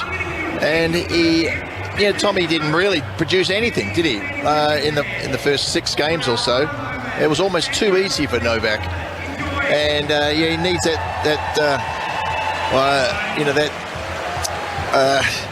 he almost needs a player to be playing well against him to be able to fire up. And when we talked about how poor the first 5 games were for both players, unforced errors, whatever, and Novak had found himself at 5-1, really not doing an awful lot. Then just the timing wasn't quite there. And it is tough when you're really red-hot favourite. And he thought it's dangerous because you feel like, okay, I don't have to do much at all here. Just have to get a few balls back in, and that's not a good mind state to be in. To say, okay, this guy's going to make some mistakes, and he will. And Novak knows that, but he's no mug. He's in the semi-final here, so Novak, I think, just took it a little bit too easy. Wow, intriguing stuff. Okay, the second set is underway, as you can hear in the background. You're listening to Tennis Breakfast. It's 9:46 on a Friday morning. Your commentary comes from Pat Cash, Annabelle Croft, and correspondent Russell Fuller. So we got more than we bargained for in that first set, didn't we? With Novak Djokovic leading 5-1, having a set point. It looked like it was going to be potentially a very, very quick night. And Djokovic, now he's won the first set by 7 games to 5, will have aspirations to be in bed before or close to midnight. Let's see what happens in this second set. Djokovic resetting very, very well at 5-all. To take the final 2 games, and now serving first in the second set, running Tommy Paul around the court and moving to 30 love. Well, that's a great forehand there. The ball was hit in the backhand corner, and normally Novak sort of goes and hits a backhand from there, but he's been trying to do that quite a bit this tournament, get around and hit the forehand, and that helps with the nerves, makes you have to move your feet. Tommy Paul has gone long with the backhand, so 3 game points to Novak Djokovic in the opening game of this second set. And look, let's not sugarcoat this, but Tommy Paul's in that set only because of Novak's bad play. And then all of a sudden it's 5 or 6 now unforced errors, pretty much in a row. Gave Novak the set, and a couple in this game. Forehand return from Tommy Paul, trying to keep this opening game of the second set alive. Djokovic with the forehand after Paul lands the ball on the baseline. Good depth from the American here. He's onto the sideline now, and a hitch kick backhand cross-court by Djokovic. A spectacular effort, but it was quite a long way wide. He's trying to play the shots that he knows he needs to play, Novak. Really going for that backhand. This starting to come, but it's taken the little scare and the crowd and everything to really focus his concentration. But if you are Tommy Paul, you're probably thinking, if I can't win a set against Novak Djokovic in a Grand Slam semi-final when he's playing like that, I may struggle at any other time. And what a forehand on the run from Djokovic, just pummeling that one down the line. And he holds to 15, and that's now 3 games in a row in Djokovic's favour, having lost 4 games in a row from 5-1 up first set.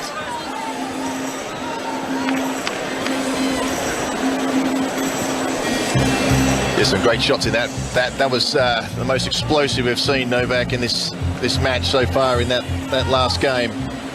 He missed that one backhand, but the others were hard, deep, and very Djokovic-like. Yeah, he needed a little bit of, I don't know what it is, something to fire him up a bit. Maybe it was the crowd.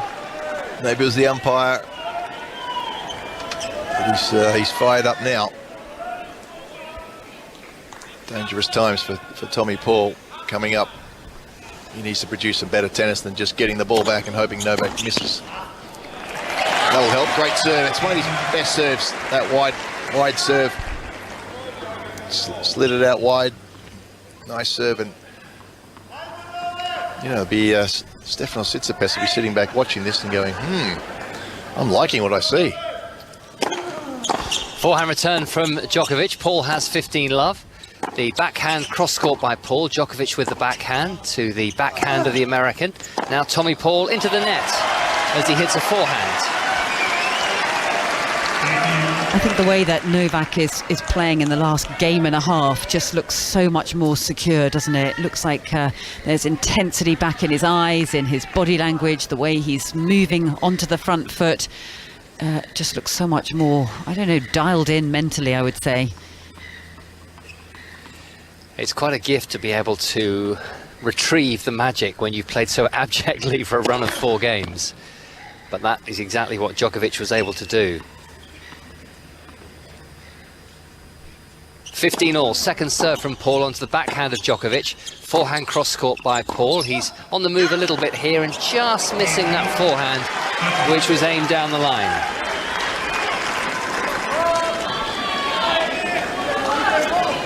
I mean, it's always very stressful for a player, isn't it, as you were explaining, Pat, if you're in contention for a Grand Slam title. And we've seen plenty of anxiety from Novak Djokovic and many other players over the years.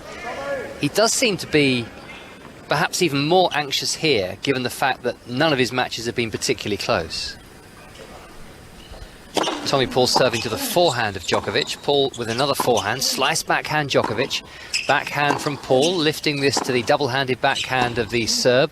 The former world number 1, the current world number 4. Djokovic cross-court with a forehand. Paul with a bit of air with the forehand down the line. Backhand down the line from Paul, just wide of the sideline. Yeah, Novak using the slice backhand quite effectively the last couple of points, just really knifing it, it's staying low and just mixing that nice blend between topspin and slice, and unsettling Paul, drawing out the error. So 2 break points already in this second set for Djokovic. Locked in again.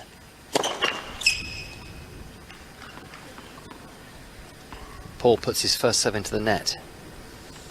Second serve, forehand return Djokovic, forehand Paul, cross-court to the Djokovic forehand cross-court with more width from the 9-time champion here in Melbourne. Backhand cross-court from Djokovic, backhand from Paul cross-court with a nice angle. Forehand cross-court from Paul, Djokovic to the forehand of Paul. Now Djokovic with time, hits the backhand down the centre of the court. Paul hooks his forehand cross-court with a bit of air. Backhand down the line from Paul. Djokovic almost falls over with all the effort at the far end of the court. Forehand Djokovic to the forehand of Paul. It's Djokovic who has 2 break points. He's trying to finish it with a drop shot, but it's far too high. And Paul gobbles that one up and hits the forehand cross-court for a winner.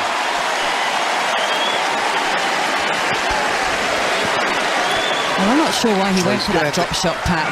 I thought that he was kind of in control of that rally. It was indeed, yeah. That was not it. You should almost forget about that. I mean, that was a terrible, terrible drop shot.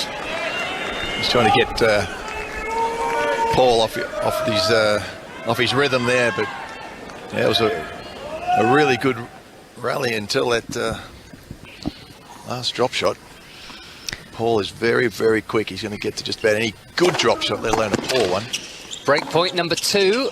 Paul long with the forehand. You could hear the disappointment from the crowd before the ball landed. They knew it was long. Novak Djokovic knew it was long, and that's now 4 games in a row as the Nole cries are making themselves very well heard inside the Rod Laver Arena now. Their man leads 7-5 to love.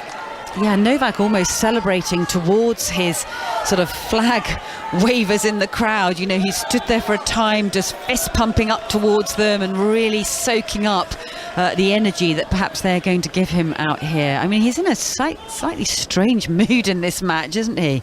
It's very difficult to read. He's like a chameleon sometimes on the court.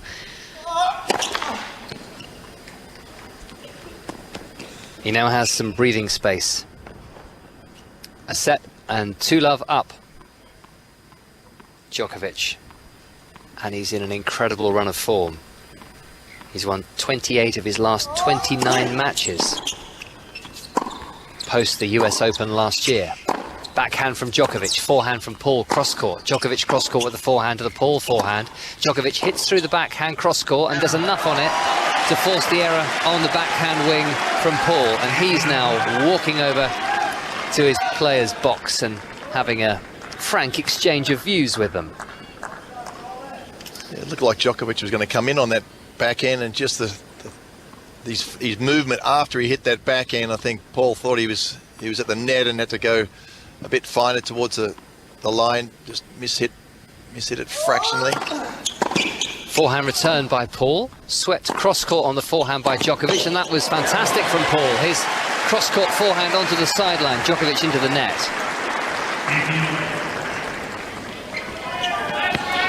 Yeah, It's a lovely evening for watching tennis in Garden Square, as quite a lot of the spectators that have had tickets for the outside courts today are doing at the moment.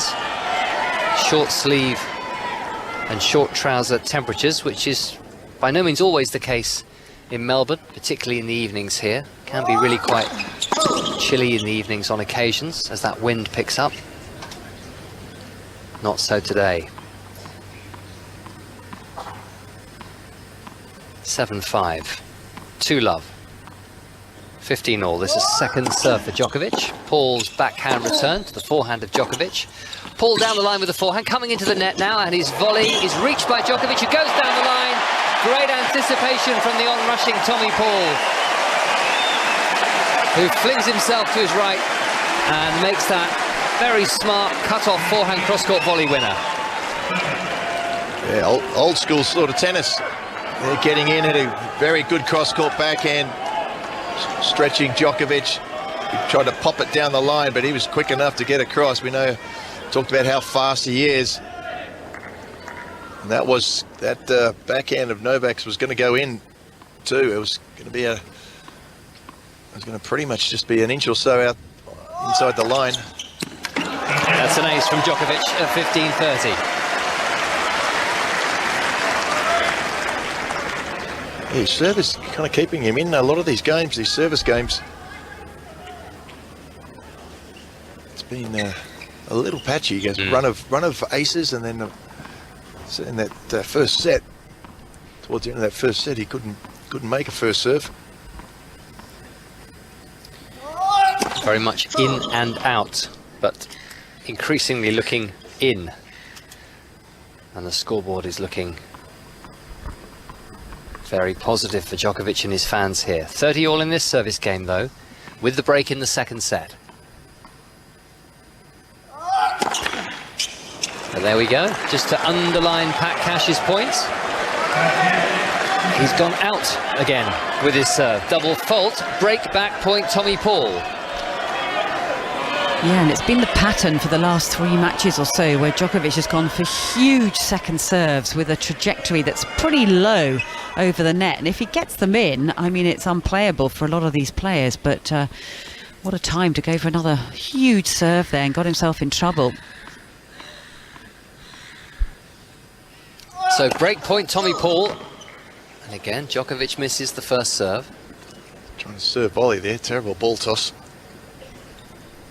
Yeah, that looked low actually, didn't it? It wasn't in the right position. Forward. Yeah. No. Big sigh from Novak Djokovic ahead of this service delivery. Second serve, he's break point down. Paul's pushed a forehand to the back of the court. Djokovic with the forehand. He's a long way behind the baseline at the moment, Djokovic. His forehand is cross court. Paul with a forehand long. Djokovic hanging back himself, but wonderful depth, keeping the pressure on the world number 35, and that break point has been saved. Yeah, I like the court positioning where Paul was there. He had a couple of good aggressive shots. Novak was chasing stuff around the back of the court, but with just one swipe of the racket, he's gone from defensive to right onto the baseline, which is where Paul was, but that just jumped up a little bit too much for Paul then. It's deuce, chipped back on the forehand by Paul, who's now hitting a backhand to the Djokovic forehand. Djokovic hammers this back to Paul's backhand corner. Now a forehand for the American. Djokovic's backhand heads to the top of the net. Paul comes in, makes no mistake with the backhand. Second breakpoint opportunity of this game. It's hard to criticise Novak's backhand, but what he's doing at the moment, he's bending a little too much, and he's squatting down on a lot of these backhands, and what that does is it restricts your arm and your upper body to be able to move properly, and he hasn't got the he's hit another net. This time it went over. It's easy put away for Paul.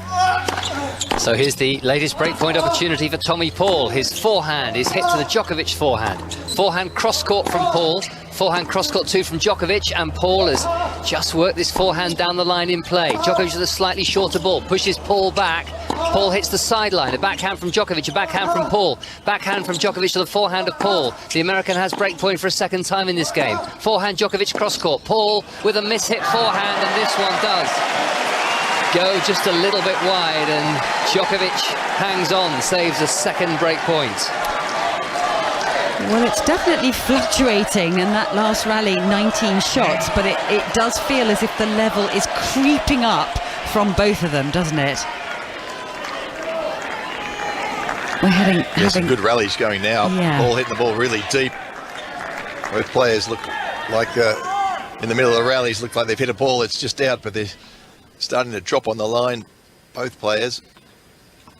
Really good rallies now. Juice, 2-love.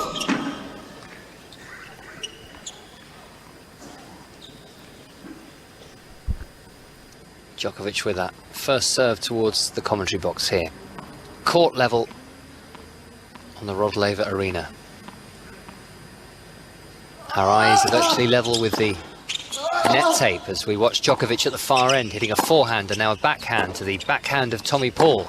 Backhand cross-court from Djokovic. This encourages Paul to hit a slice backhand. Forehand from Paul. Djokovic has gone long, and here's another opportunity. And just a sign again there that Djokovic is being troubled by that left hamstring. He was just leaning forward and trying to stretch it out as much as he could. I think he's trying to get his breath, actually. You think that's all it was? Yeah. I thought he was putting some weight on that left hamstring. There's a lot of tension, possibly, but there's a lot of tension in him. You know, when you're tense, you don't seem to be able to breathe quite as well. His face is very red. He saves it with an ace, Djokovic, and we're heading to juice. And he's taking another big suck of air there, big, deep breath. Some of these rallies, they're not the gut busters that we've seen Djokovic do. They are causing a fair amount of stress to his body at the moment.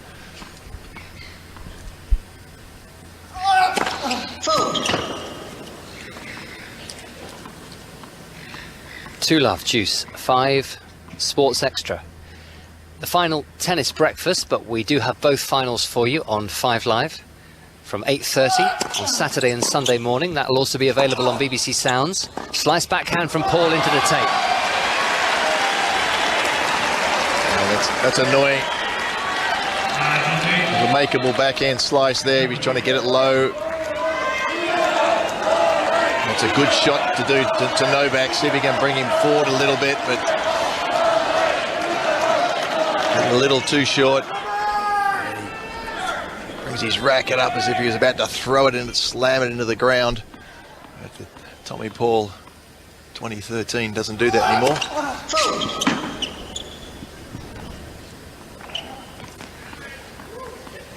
Long service game, this one, isn't it? Nearly 9 minutes, I think, just came up on the clock. Everything's a bit of an effort for Novak in this match today. This another game point. Can he close it up this time with a second serve? Forehand cross-court from Djokovic, right onto the sideline. He's got a high ball from Paul. Backhand into the net from the American. So once again, he's pushed Djokovic hard, but he's come out without anything to show for it. Djokovic leads 7-5 and 3-love.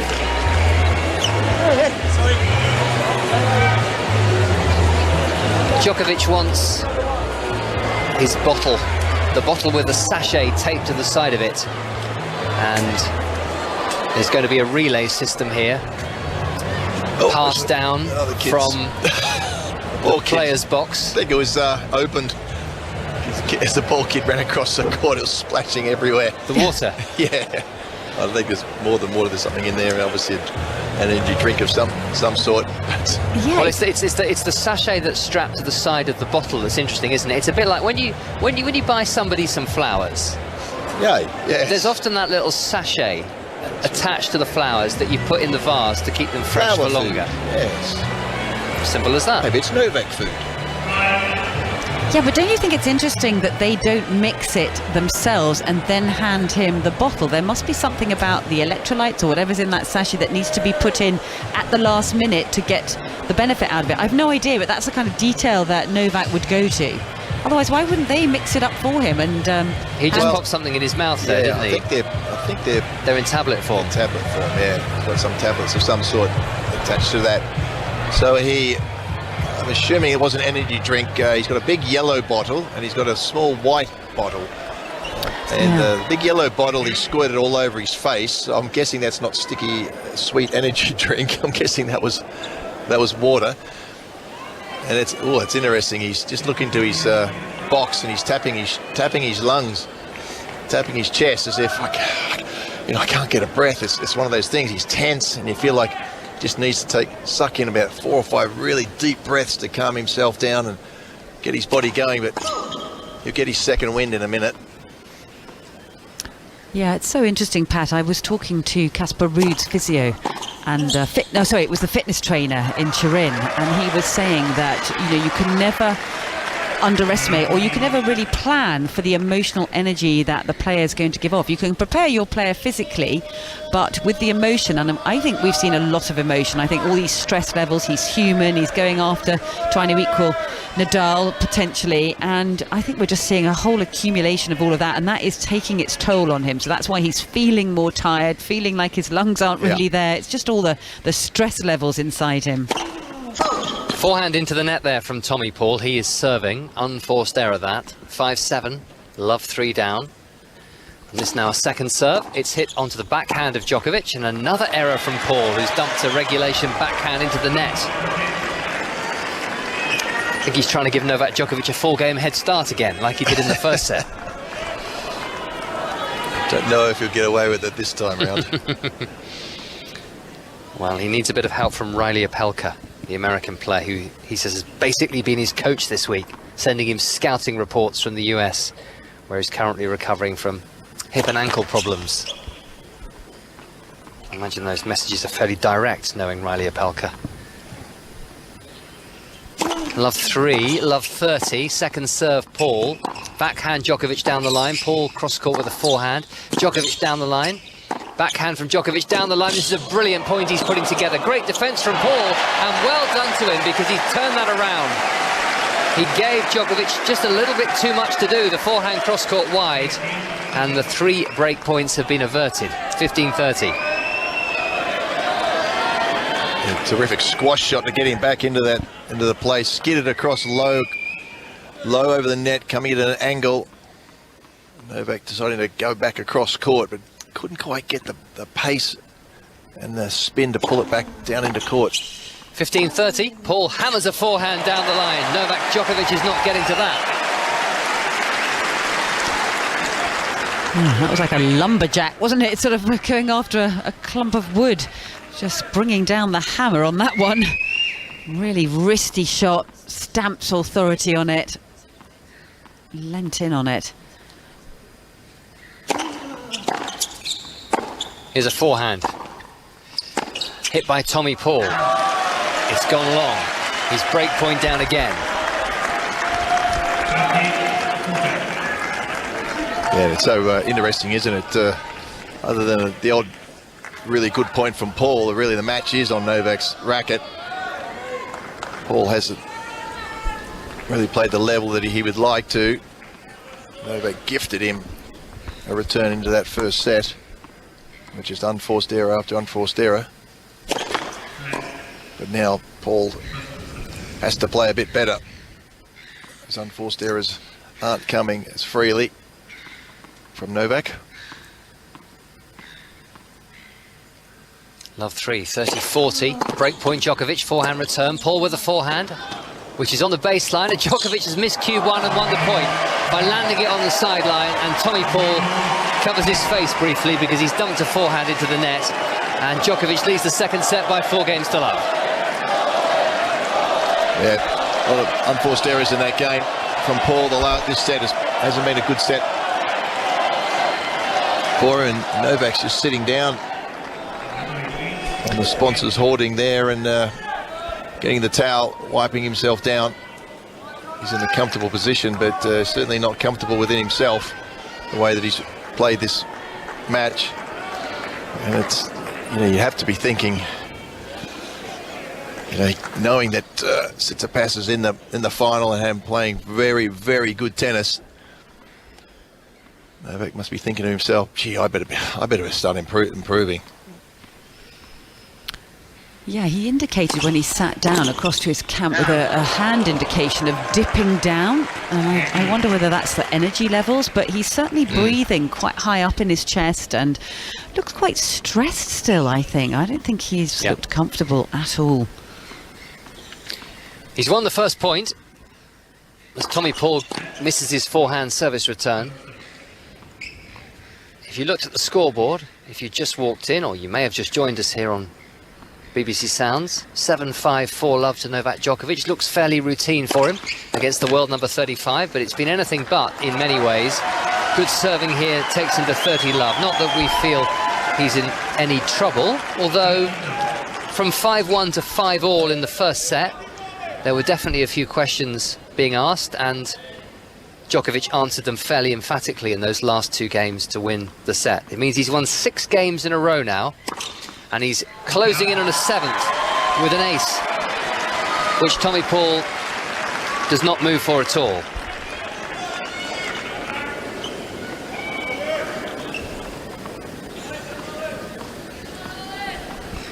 It's looking increasingly like a 40th consecutive win on Australian soil. A second ace in a row for Djokovic.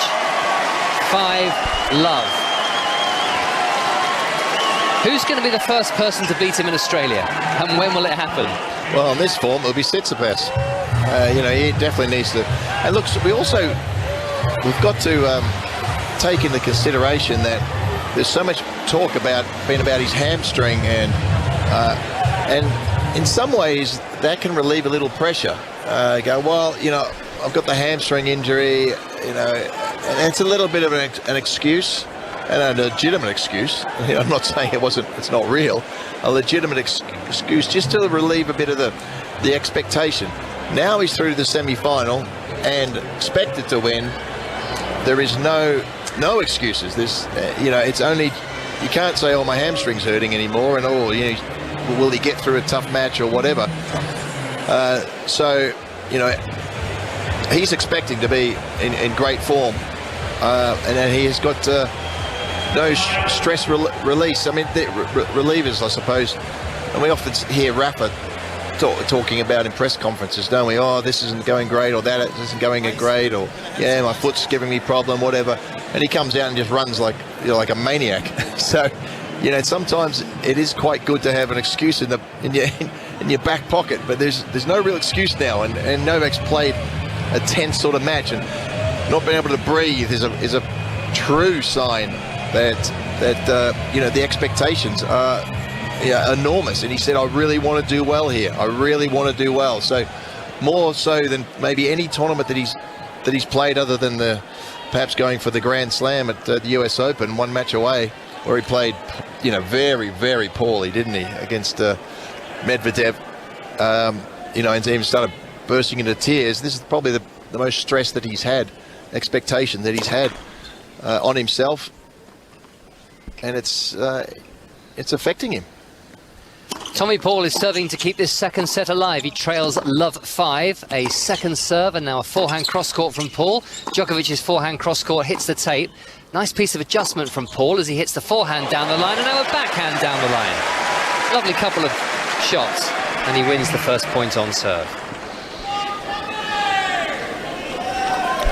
Yeah, he's got this capability of suddenly just unleashing a couple of big shots, and he really gets the shoulder turn on that backhand, rifles that one down the line, and that again gets a nice applause from Novak Djokovic.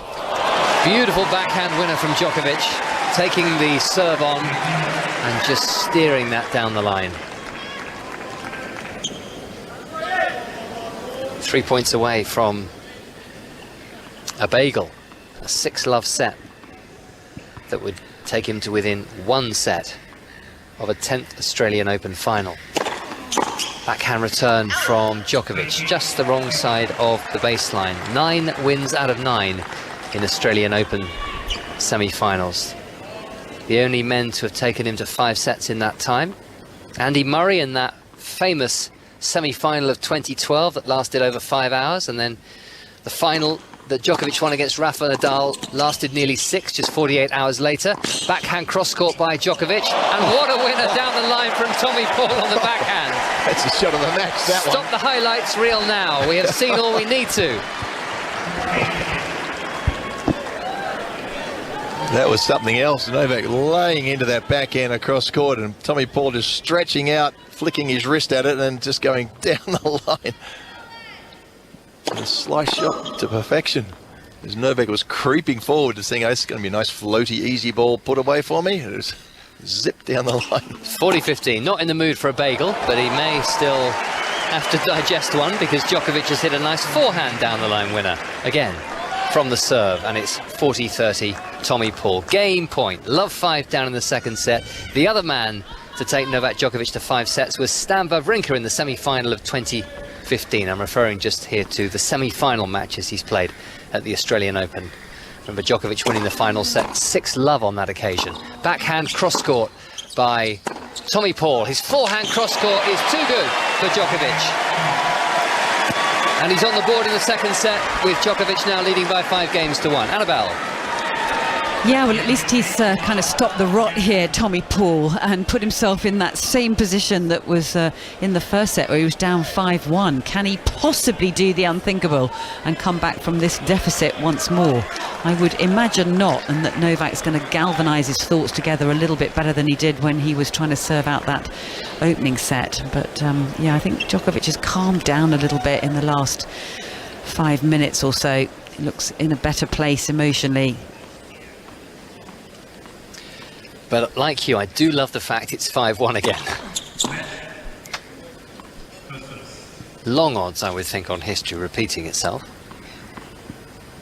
But we shall see. 7-5. 5-1. Djokovic serving for the set. Short return from Paul. And he does get another forehand on the ball there, Tommy Paul, after Djokovic hit his short forehand back at him, but always on the back foot, never in a position to strike back. And 3 points away from the set now, Djokovic. Well, as Pat has said all the way through this match, you know, Djokovic's serve has really held him together. This is another good serve, but a really bad miss on the forehand from the service box line by Djokovic.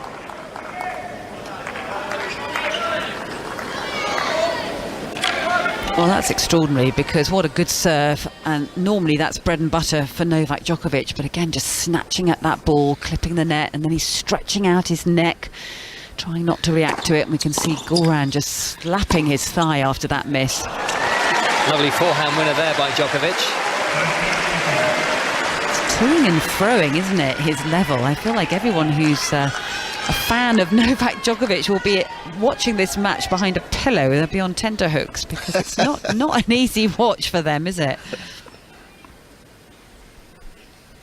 5-1, 30-15 down the tee. Good forehand return by Paul. Backhand from Paul. Djokovic with the backhand. He hopes out of Paul's reach. And now the overhead leaping to play at Djokovic. Great defence from Tommy Paul here. The bounce smash for Djokovic. Paul's got a forehand. The forehand is in. Now Paul's got a backhand. The backhand is in. The drop shot from Djokovic into the net.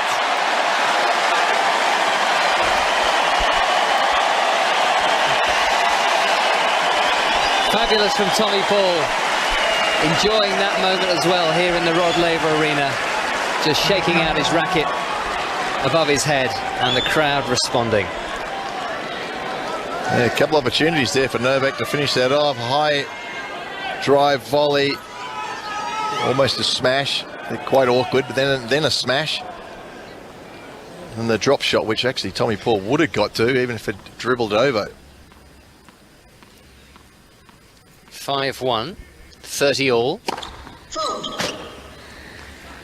This is where it turned around in the first set, remember. Djokovic had a set point at 5-1, In next to no time, he was back level at 5 games all. Backhand replying to the net from Paul. So once again, Djokovic has the set point. Can he make his passage to the second set a lot more straightforward this time? Well, you have to admire that second serve from Novak Djokovic, because Paul was trying to attack it, he was trying to be aggressive off it, but that ball, again, that trajectory and how low it wasn't a kick second serve, it was an aggressive, really sort of powerful serve through the court, and Paul missing it. Brave. Great serve down the middle on set point from Djokovic. Now the forehand cross court, the lob from Paul. Djokovic with the smash, Paul with the lob. We all wait to see where it lands. It lands wide of the court, and Djokovic has the second set without any dramas whatsoever this time. 7-5, 6-1, and seemingly totally in control now, Gigi. 1 set away from a 10th Australian Open final and a 33rd Grand Slam final. It is still intriguing though, what's up with him? He's not happy. You tell anyone that scoreline, they say, well, he must be enjoying himself. He is far from enjoying himself. You're with Tennis Breakfast, 20 minutes past 10 in the morning. Tommy Paul is taking, what's he doing? Oh no, he's getting some drinks, though. He's having a comfort break. He's just getting some water. I think he is going to leave the court because he's got a new shirt and some shorts and hands. So Tommy Paul leaves the court, and that's actually perfect for us, because a little bit earlier today, probably when you were asleep, early hours of the morning, Stefanos Tsitsipas booked his place in his second Grand Slam final, but his first here in Australia, coming through against the Russian Karen Khachanov at 7-6, 6-4, 6-7. Now, he had a few little wobbles in that third set when he was serving for it. He had a couple of match points in the tiebreak. He'd lose that set. He gathered himself to come through 6-3 in the fourth, and here's what he had to say, speaking to Jim Courier on court after the match. Stefanos, this is the 4th time that you've played the semifinals here on this court at the Australian Open, but now you're into your first final here. How would you describe this moment?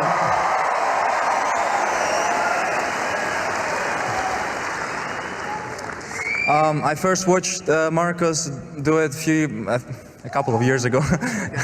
Baghdadis, yeah. So I watched Baghdadis a few years ago, be in the finals, playing in this court, and I dreamed as a kid to maybe one day get to play on this court and compete against the best players in the world. So I'm happy with the fight I put out there today, and yeah, it brings back memories from watching it as a kid on TV and cheering him on. Unfortunately, it didn't go his way, but you know, he's in our hearts, and I always consider him as one of my favorite players.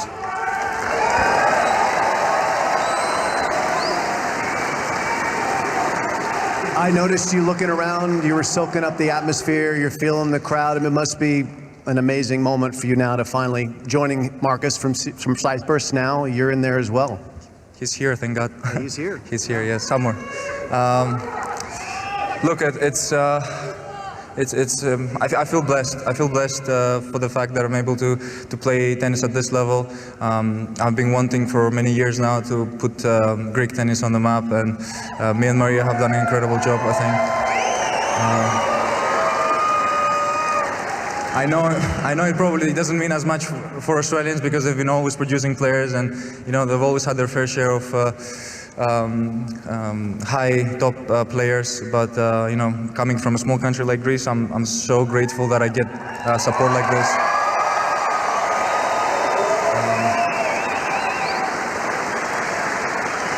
I would have never thought that you know, I will be treated so well here, so I'm extremely happy that I'm in the final now, and let's see what happens. So it's 4th time lucky for Stefanos Tsitsipas in an Australian Open semi-final. He's now 10-0 in 2023. Perfect start to the season for him. A second Grand Slam final, first since runner-up at Roland Garros in 2021 when he played the man who's on Rod Laver Arena now, Novak Djokovic, who's not that happy. Now, if you're just joining us, news of success for Alfie Hewitt and Gordon Reid. They have once again successfully defended their Australian Open wheelchair men's doubles title. That's our 4th time in a row. That's 16 doubles titles as a pair. Alfie Hewitt's still got the singles to play tomorrow, and Gordon Reid's going to be joining us on 5 Live tennis this evening from 9 p.m. We've got an hour of tennis. We're also going to be joined by Feliciano Lopez. Annabelle Croft is going to be with me, Russell Fuller from Melbourne, and we'll be rounding everything up and reacting and then looking ahead to the weekend's finals, which you will hear on 5 Live. So this your final tennis breakfast on Sports Extra, but we're not going anywhere. You still have a couple of days of our company. Right, back to this. Well, just a bit of a head scratcher really. Something's not right for Djokovic. Is it injury? Is it pressure? Is it everything that's gone on with his father? Is it a mix of everything just into one melting pot? But you look at the scoreline, you'd think everything should be okay. He leads by 2 sets to love. Tommy Paul is back on court. He's had a change of kit. Djokovic is back in position. The crowd is still on their feet. They will take their seats. The players will take their positions. And we'll crack on with set 3 with Annabelle, Pat and David. Thank you very much, Gigi. Yes, when I left this commentary seat, Tommy Paul had just suffered the heartbreak, really, of being 30 love up, 5-6 down, losing his serve from there, and it kind of felt as though that might be the chance gone. And Djokovic, having won that second set 6-1, sort of underlined that. And even in that second set, he still didn't look completely happy. He's been really edgy tonight, and I guess that happens sometimes to everybody, even the best players. It'll be very interesting to see what he's got to say afterwards. Obviously a lot's been going on over the last 48 hours as he puts his forehand long, and we don't know how much the fact his father is not here might have affected him after that incident of him having his photo taken with those pro-Putin supporters after the previous round match. But Djokovic has settled himself down in order to get a 2-set-to-love lead here. He hits his forehand cross court. He's at 15 love down. Tommy Paul at the far end of the court from the United States lifts a lob. That one's going to go really high, but it's not going to land in. And Djokovic just wants to get through now, doesn't he? No histrionics, no dramas, no comebacks from 5-1 up. Yeah, he's timing the ball quite nicely now. He seems to have found his rhythm, and dealt with the fact that that he wasn't uncomfortable. It probably was the pace of ball of Paul. The other players that he's played against recently, Dimonauer and Rublev, hit the ball really hard and flat. Paul sort of just massages it around the court. So he's a different type of player, and he's no doubt that he found it really tough to get his rhythm. But it looks like it's here now. One does wonder, though, what Stefanos Tsitsipas might be able to achieve if Djokovic wins this third set or one of the next 3 and gets through to the final to face Tsitsipas, who really was in fantastic form today against Karen Khachanov. Here's a forehand down the line from Djokovic, all in royal blue as he hits that backhand down the centre. He's got bright orange trim on the shoes and a little bit on the shorts as well. Forehand down the line from Djokovic. He's running around the backhand, perfectly balanced, and he's starting to bully Tommy Paul here now. But that one is not a good forehand. He's not got his footwork right. He's lurched into it. He's nearly fallen over, all a bit dramatic, and netted the forehand, and Paul goes up 30-15 after a 23-stroke rally. Yeah, that was not a great forehand to finish, and once again just sort of indicating, as you say, rather sort of theatrically that he wasn't in position, and then he kind of rehearses how he hit it and how he should have hit it, and the fact that he wasn't on balance when he went for that forehand. It's been a really sort of stuttering performance, really. It sort of added that extra intrigue in terms of if he does go through this match and face Tsitsipas, how will he go into that match? Will he bring a completely different level at the start? Will he galvanise all his intensity? Or will this have softened him up just a little bit? Forehand across court from Djokovic, blasting the ball away. 30-15 Paul, just trying to get into this set now and make it as hard for Djokovic as possible, but he's miscued that forehand long. Well, I think one of the concerning areas is that in all these long rallies, Paul, majority of them, Paul is winning. When they're going, 20, 30 shots, he's winning them. It's the shots that are sort of you know, 8-shot rallies to 13 as the stats guys have them, that Djokovic is winning. And believe me, he's going to get a lot of those long rallies in the final, assuming he gets there. So definitely the camp and Novak would not be comfortable with the performance so far. Backhand cross-court struck by Paul, and into the net goes his turn, it backhand again, and he's just struggling to play his very best stuff consistently. Yeah, and that feels like those kind of misses that we've seen throughout the course of this match, which is off his sort of stronger wing, the more solid wing, and the more technically sound wing, but that is when you feel like he's playing the reputation of Djokovic, and that in itself is getting out those unforced errors from Tommy Paul. And Croft and Pat Cash here with us on BBC Radio 5 Sports Extra on BBC Sounds as the forehand is lined up by Djokovic. He's got break point at the start of the third set. This for a 2-set-to-love and a break lead. Backhand cross court on the defence from Djokovic. Extraordinary retrieving. He's doing the splits virtually. And again, here comes Tommy Paul with a backhand volley, and he finally wins the point. And my word, that took some doing. Well, I'll tell you what, you better get used to that. That's a great rally from Paul. Side to side, and then coming in, finishing off the volley. That's the sort of play that's very hard to deal with, and that's the sort of play that you'll see a lot from Tsitsipas. Again, I'm really, I know I'm getting ahead of myself here. Well, it's hard not to think of yeah, that. I'm analysing the whole. I mean, the final, I'm thinking, cheapers. 2-sets-to-love for Djokovic, and a chance to break just now, which he didn't take. I mean, it'd be extraordinary if Paul managed to turn this around, but you never know. Here's a backhand down the middle from him. Forehand cross-court from Djokovic. Paul's certainly playing better now. He's staying in these rallies, goes down the line with the forehand. Backhand cross-court Djokovic. Dug out by Paul. What a backhand down the line there by Djokovic. Goodness me. High part of the net, and he just went and skimmed it about an inch above the net into the corner, and Paul, who's pretty quick, couldn't get it back. Pretty quick indeed.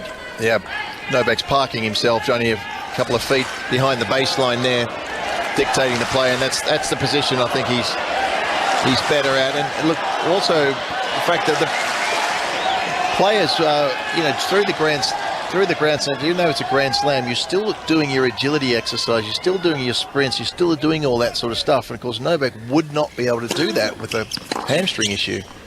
Whipped forehand cross-court by Paul. Mid-court now. Hooks that one right into the corner. Advantage against him, but he's going to win this point, is he? Well, he's going to have to play a smash, and he's put it away very nicely from the baseline. He's got a stunning overhead, hasn't he? And shown us some great skills up at the net. But I mean, that was a pretty deep lob. It was very floated, not much pace on it, but still to be able to generate and put that ball away. A lot of players might have to have played an extra shot after that smash. That was very calm under pressure. Backhand return on the rise from Djokovic down the middle. Big forehand on the line and a volley behind it by Paul. But there's a chance for the lob from Novak Djokovic. And he's as good as anybody in the world at doing that. And he set himself up a third break point. The first time Paul really hasn't done a lot with the volley. Been volleying very well, but he's had the angles. That one coming straight at him. He just sort of blocked it straight down the middle of the court and moved forward expecting a passing shot. But maybe I've just seen Novak, commentated Novak enough to know that that was always going to be a lob.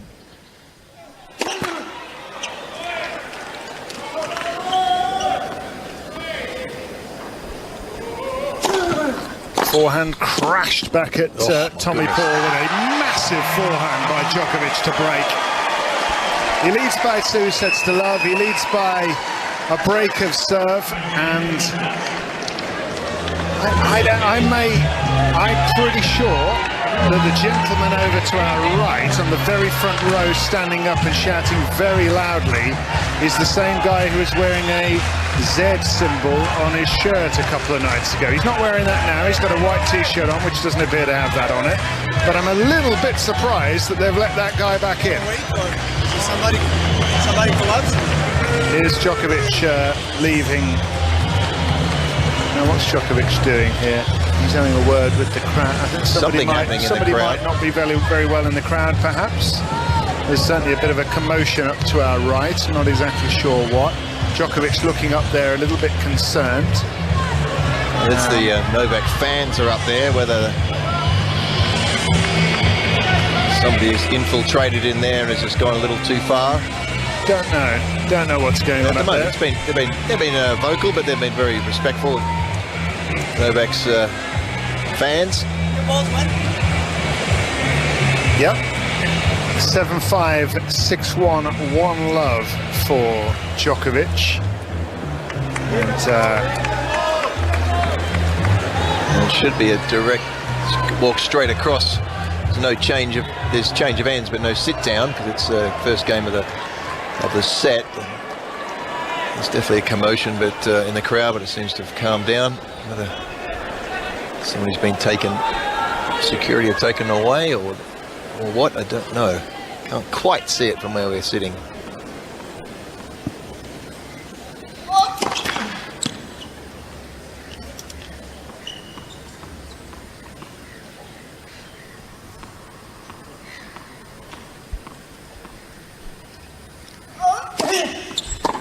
Backhand is hit down the centre by Paul on the far end of the court, on this near end of the court. He hits his forehand cross court now. It's 1-love Djokovic, who now hits his backhand cross court and deep, and it's swiped with a forehand deep by Tommy Paul, who's 2 sets down. He's a game to love down and a break of serve down. Drop shot Djokovic, such good hands, somehow reached by Paul, but wrong footing him is Djokovic there with the forehand cross court. Now he's shaking his racket as he just dinks it cross court for a winner.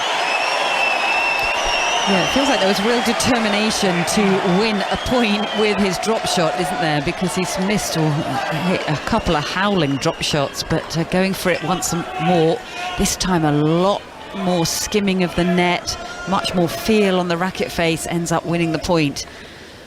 Starting to look a lot better, isn't he? More comfortable.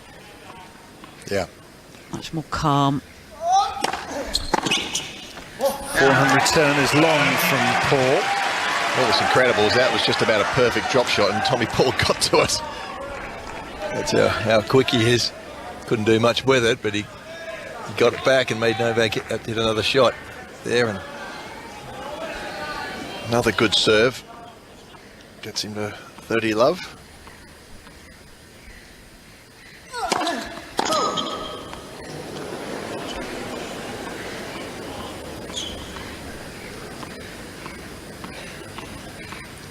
One-love Djokovic, 30-love, 2 sets up.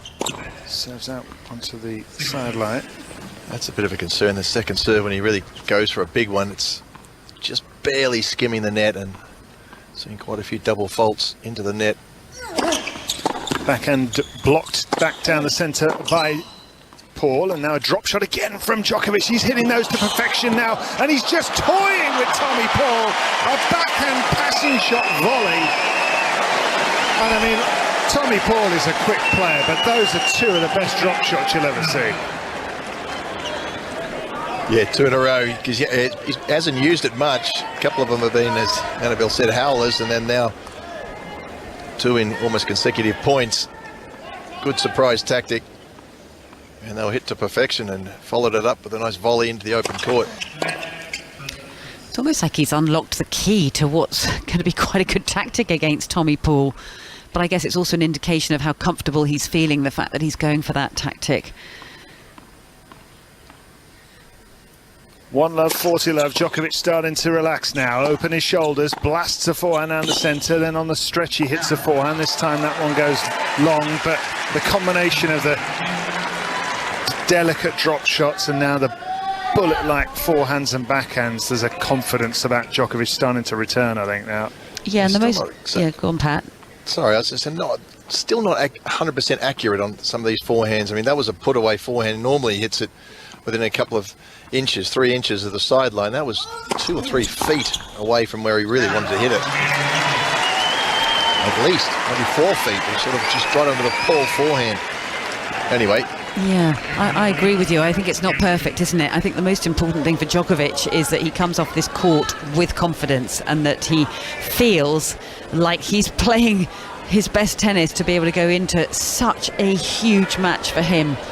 Probably one of the most important matches that he'll ever have played when he faces Tsitsipas, because of this overall record that he's going to tie. It's a little bit like when Serena was trying to tie the record, the amount of times we saw her doing that. But, you know, he really needs to come off this court today feeling good about himself. Body served by Tommy Paul. He's loved 2 down, and now he's hit a backhand long. I mean, I think he's probably running out of ideas as well. I mean, that's the problem when you play a guy this good. Your normal game is unlikely to work. Now the errors have dried up from Novak. It's it's a big ask.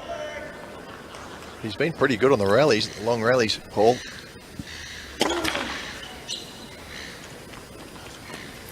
Pretty tough thing to do, to play against Novak Djokovic for the very first time at a Grand Slam tournament, and at Novak Djokovic's favourite Grand Slam tournament, the one he's won 9 times before, and at which he's never lost a semi-final. He's always gone and won the tournament. I mean, mentally that must be an extraordinary task to face you. Plus the guy's general game. Djokovic just slaps a forehand cross-court winner at the full range of his extension with a wrist sideline. Amazing. Well, that was unbelievable. Was that out? That wasn't out, was it? No. I'm looking at that. He went so quickly, Annabelle. I genuinely couldn't tell whether that was in or out. And we don't have line calls anymore from human beings with their arms out. Wow. It anyway. was like a laser that went across the court there. He's trying to find that, isn't he? He missed it in the previous point. The big. Here's the backhand down the line for Djokovic. Just he can't miss suddenly. Forehand clipped down the centre with backspin that drifts over the baseline from Paul. These are 2 break points for Djokovic. And I mean, when you think back to that first set when he lost 4 games in a row and he could barely put the ball in court, it's like a different man. Yeah, it really is. That backhand is back on fire again, isn't it? And the balance, the precision, the way he's moving from cross-court down the line, it's perfection. Backhand chip cross-court and a cute angle from Djokovic. Now a slice long by Tommy Paul, and he's broken again. He's 2 sets down, he's 3 love down, it's 2 breaks to serve. Djokovic is nodding his head as he walks back to his chair. Yeah, it's taking him almost the best part of 2 hours, isn't it, to get his timing going, which is unusual for Novak. But he's when he starts slapping those winners, and the thing for me is the backhand down the line. Once he starts getting that on target, that's a really dangerous sign for anybody. And he's starting to get that, and he hits it only a few inches inside the sideline. And he's doing it time and again now in this set.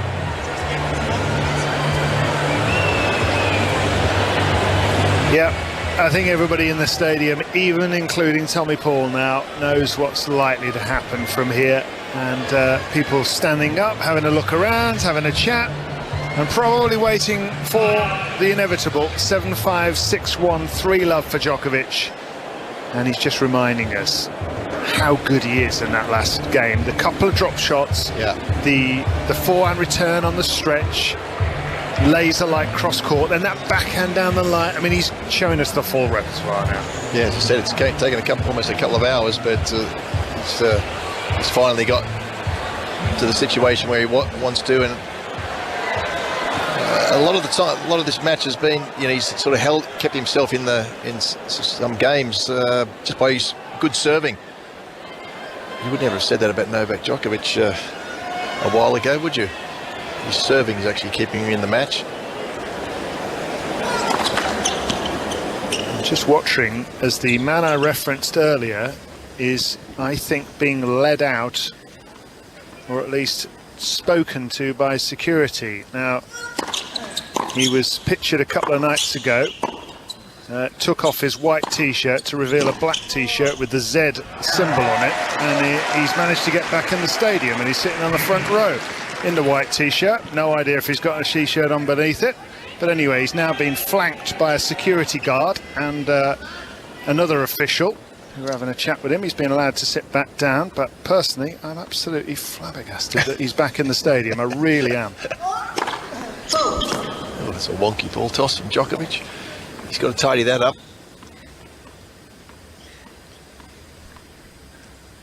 So, Djokovic at 15 love now.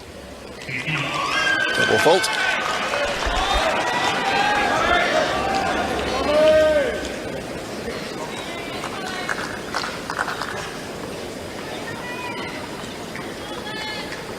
Really has deflated the stadium a bit, hasn't it, in terms of a competitive match. I mean, I think they're enjoying watching the tennis that Novak Djokovic is playing because it's that good, but it's an appreciation rather than an enjoyment of a spectacle and a match that has jeopardy about it.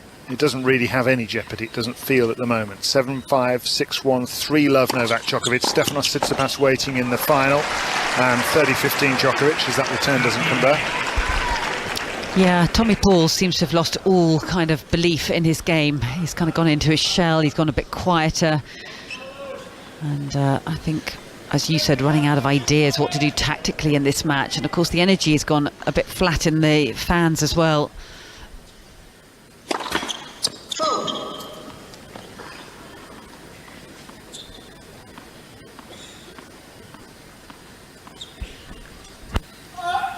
Serve bounces up high to Paul. Good deep return from him, and long goes that backhand from Djokovic, who's at 30 all now.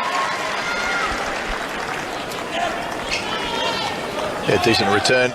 Good, right down to the baseline. He just hasn't been able to do it consistently enough, has he? Tommy, he looks like he's really into this match and matching Novak, and then just throwing a couple of unforced errors.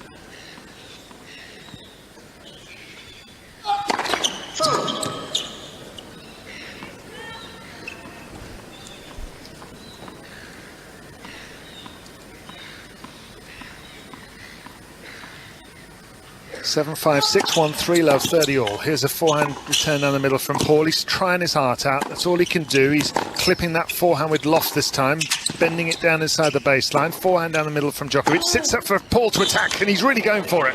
And he wins the point as Djokovic can't scoop it back in play.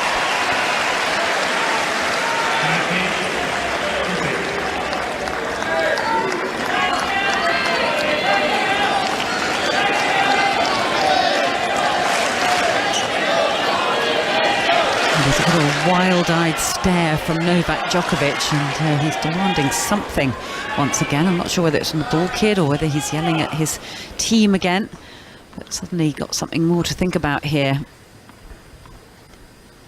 Doesn't want to let Tommy Paul back into this match.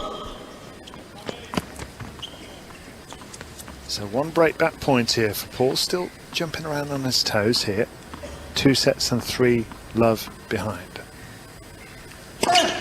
Hits his backhand return, quite deep. There's a backhand on the line from Djokovic. That was deep too. What a shot from Djokovic. Down the line, he just pierces these lines, these corridors down the line, as if there's a little couple of guardrails there that he has to keep the ball in between. Or yeah, there was just a little high for Paul there. It was set up nicely. But, you know, if you look at just got his hips through nicely there, Novak. And the service faltering again. He's having these patches. Juice.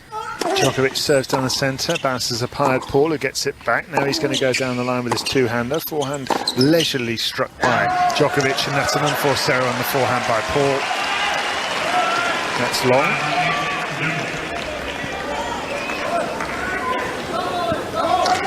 Pitch black darkness up above now, and lights beaming down on this bright blue court. Djokovic blending in with those colours with his outfit.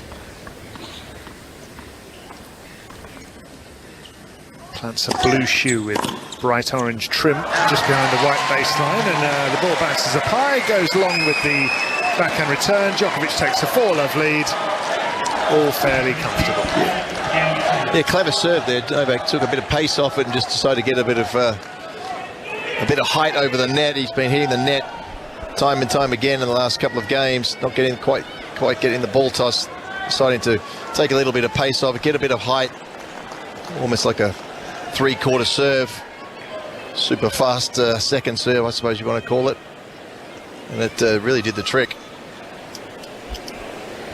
So Tommy Paul, he's still searching. Novak's searching for the magic. Yeah. Okay, the serve's not working. I'll do this. Maybe that's the secret. Imagine searching for the magic when you're 7'5", 6'1", 4 love up. That'd be nice, wouldn't it? Haven't even found the magic yet. Here's his backhand down the line. Oh, goodness me, that wasn't far away. He really hit that hard. Just too long. Well, Djokovic must be feeling a bit better about things, because when he went to walk back for the start of this game, he started twiddling his racket. You don't normally see him do that. I mean, that's sort of a very relaxed pose, isn't it, when you start doing things like that?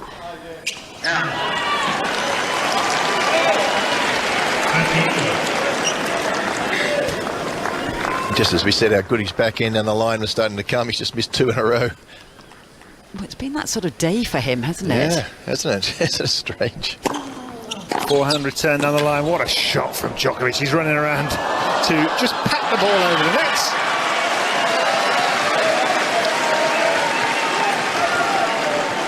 Bit of relief in Djokovic's body language generally now, I think, because it's been all a bit stressful early on for him, I think, and he's finally realised, I'm going to reach this final, it's fine, and I'm doing all right.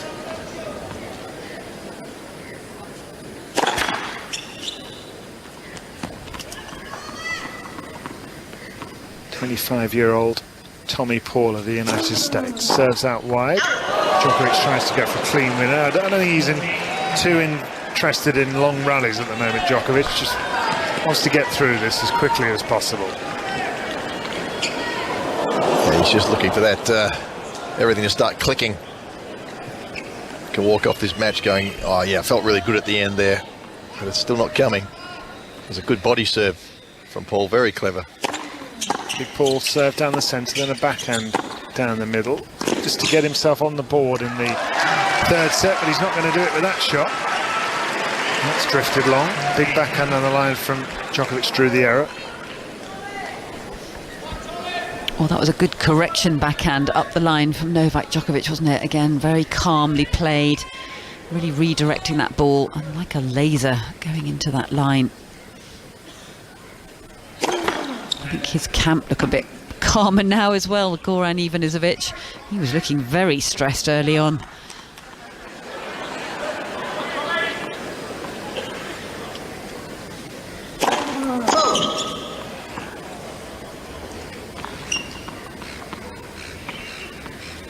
Seven 5 6-1 4-love Djokovic. Forehand return from him deep, too long. Tommy Paul on the board.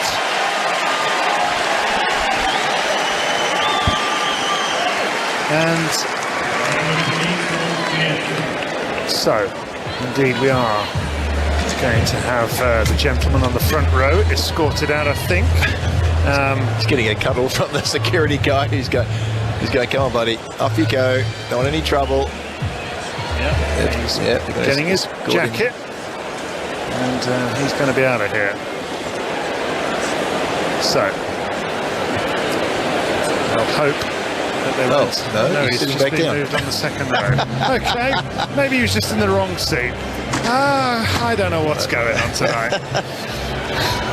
Novak Djokovic has nothing to worry about just at the moment, it appears. He's got a 2 sets to love lead, 4-1 in the third. Stefanos Tsitsipas, I think he's on a 9-match without a win run against Novak against Djokovic. Interesting. He's lost a lot in a row. Much. I think it's 9-2 the head-to-head between these players. No, 10-2 for Djokovic. What would he have to do? What would he have to do to sort of turn that around? Well, he's hitting a lot of bigger second serves, Tsitsipas. He's really he's really getting stuck into his second serve, and it's a lot of kick to it, a lot of bounce. He's going to bring a lot of different things than the other players that Djokovic has played so far in this tournament have brought.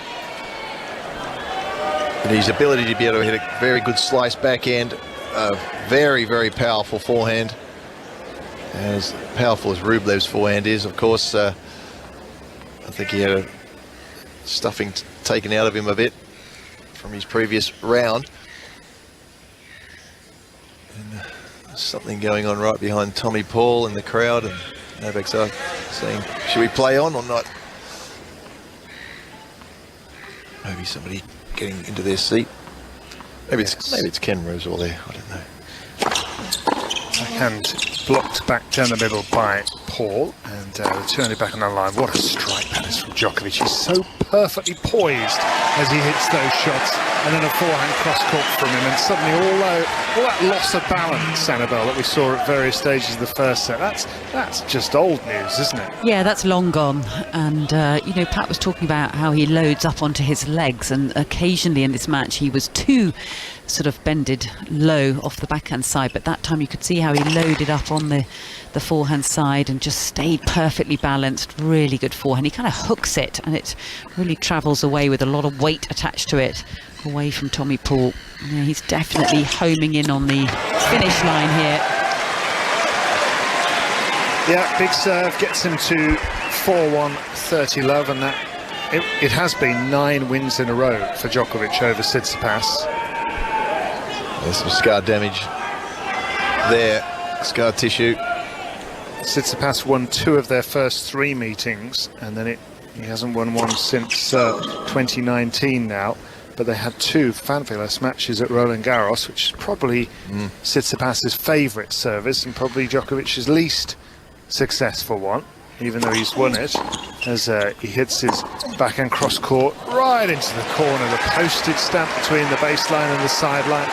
Djokovic cross court to move to 40 love, 4-1. And in 2020, the October Roland Garros, Djokovic won in the 5th set, 6-1. And then the following year, he trailed 2 sets to love against Tsitsipas. Came back to win in 5.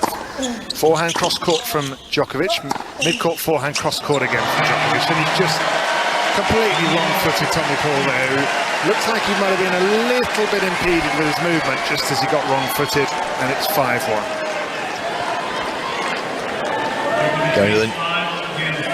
He's getting out some new balls. Novak's going to change his racket to a tighter string.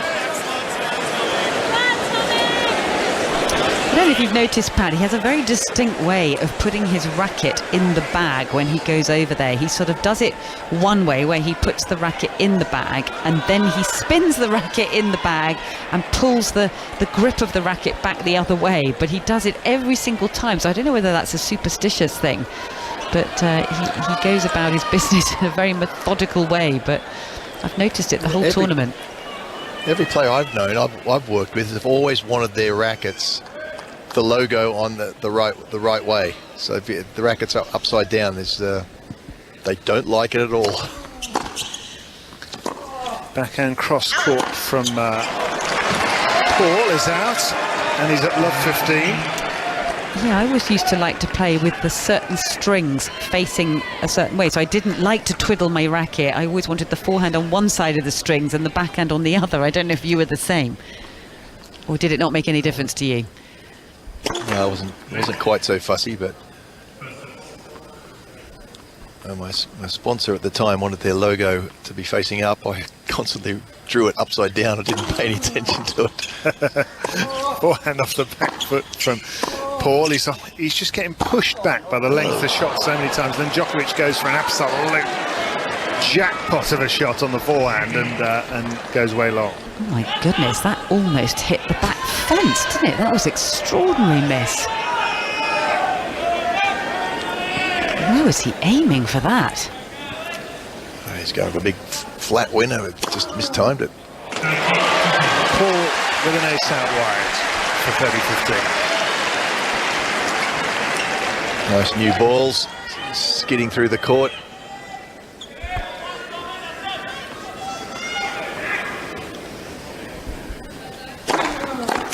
right into the body from Paul. Fended off by Djokovic, who lifts the lob. That's going to go long. Crowd are enjoying this little effort from Tommy Ball as he tries to hang in and make Djokovic serve for it.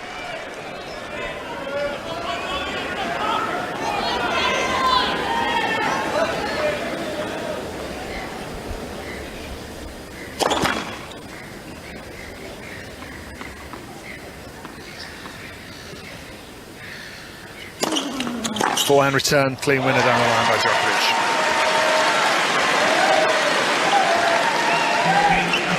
Shows how good a serve has got to be, doesn't it? I mean, that was right in the hitting zone, but you can't afford to do that against this guy.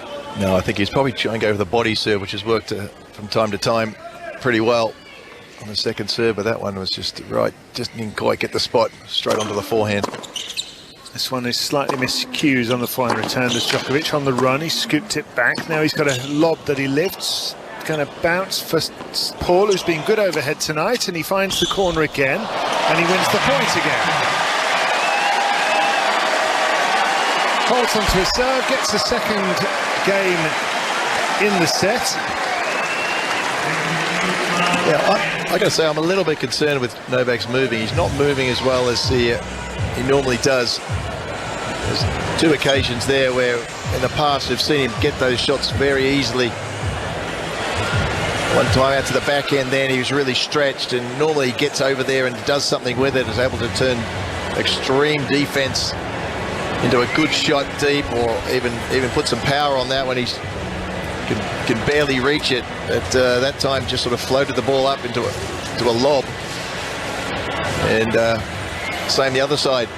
He went out for that, trying to retrieve that squash shot.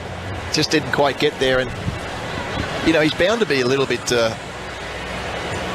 hampered by not necessarily, he probably doesn't feel the hamstring at the moment, but it's the fact that he hasn't been able to move as well as he wants to the whole tournament, and it you know, it can affect you, and that would be definitely a concern. There's definitely a few things that are not going his way in this match and throughout the tournament. And of course, we've got to realise that he's you know, at his age, got to say that there's not that many more opportunities to win Grand Slam titles. And for him to be hampered by this, he needs to be 110%. If he's to serve this game out, set himself into the final against a red-hot Tsitsipas.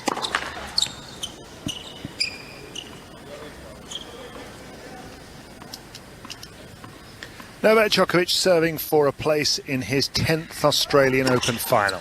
Serves out wide, hits his backhand cross court, chipped back by Paul, who's trying his heart out. He lifts a lob. Where's this one going to land? In. Djokovic will smash straight back to Paul, who hits his forehand down the line, but nets. And if there's one shot that maybe Tommy Paul hits better than Novak Djokovic, is the overhead. Absolutely. Yeah, it's actually Novak's weakest shot in his game.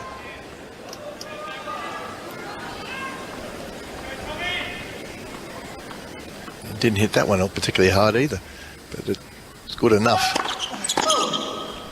On goes the Djokovic serve.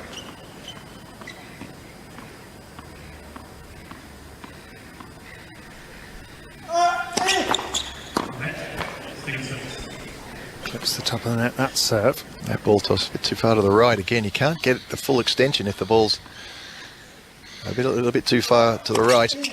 This one finds the mark. Backhand down the line, Djokovic. Forehand cross-court attempted passing shot by Paul at an acute angle, but that one's halfway up the net. So 30 love, 2 hours and 19 minutes on the clock, and Djokovic 2 points away. Yeah, it feels like it's only just a matter of time now. All that stress that we saw in that first set is long gone. He just looks like he's cruising towards the finish line. It's going to end up looking fairly straightforward, this scoreline, but it was anything but that at 5-all in that first set. Serve and volley from Djokovic. He is toying with Tommy Paul here. Paul somehow getting to the ball, and Djokovic watching the ball drop out and then doing a sort of Nick Kyrgios style through the legs forward facing passing shot. He is putting on a bit of a show, suddenly Novak Djokovic. And I think he's enjoying it. I think he's enjoying winding a few people up in here. What was that? 7-5, 6-1, 5-2, 40 love Novak Djokovic. This for the final. Serves down the centre, long goes the return. And Novak Djokovic is into a 33rd Grand Slam singles final. That's more than anybody's been in before. He's been in 10 of these here at the Australian Open, and he's won all 9 of the previous ones he's been in. And you really wouldn't bet against him doing it again. As he taps his chest, he looks up to the sky, and he gets a fairly warm reception, a very warm reception from some of the crowd, certainly polite enough from the rest. He's wound him up a bit, they've wound him up a bit, but he's got through another round, and Tommy Paul tried his heart out, but not good enough. 7-5, 6-1, 6-2. You wouldn't bet against him, but that was a strange one. What is going on? Is it the hamstring?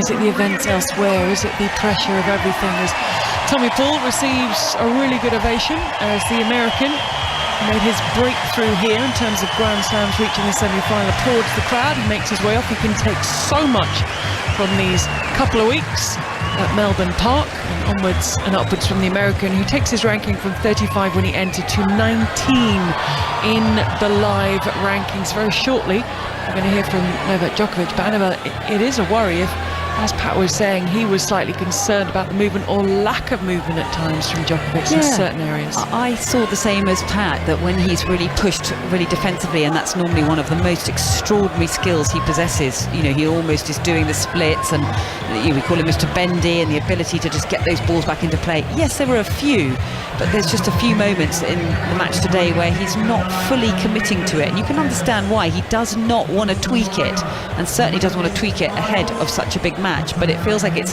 slightly hindering him, and he'll definitely need full range of that muscle if he needs to use it against Stefanos Tsitsipas. So it was by no means perfect today. I thought actually a lot of vulnerability shown by Novak Djokovic, perhaps softened up just a little bit going into that match confidence wise, but he definitely finished it a lot better than how he started it, which is the most important thing.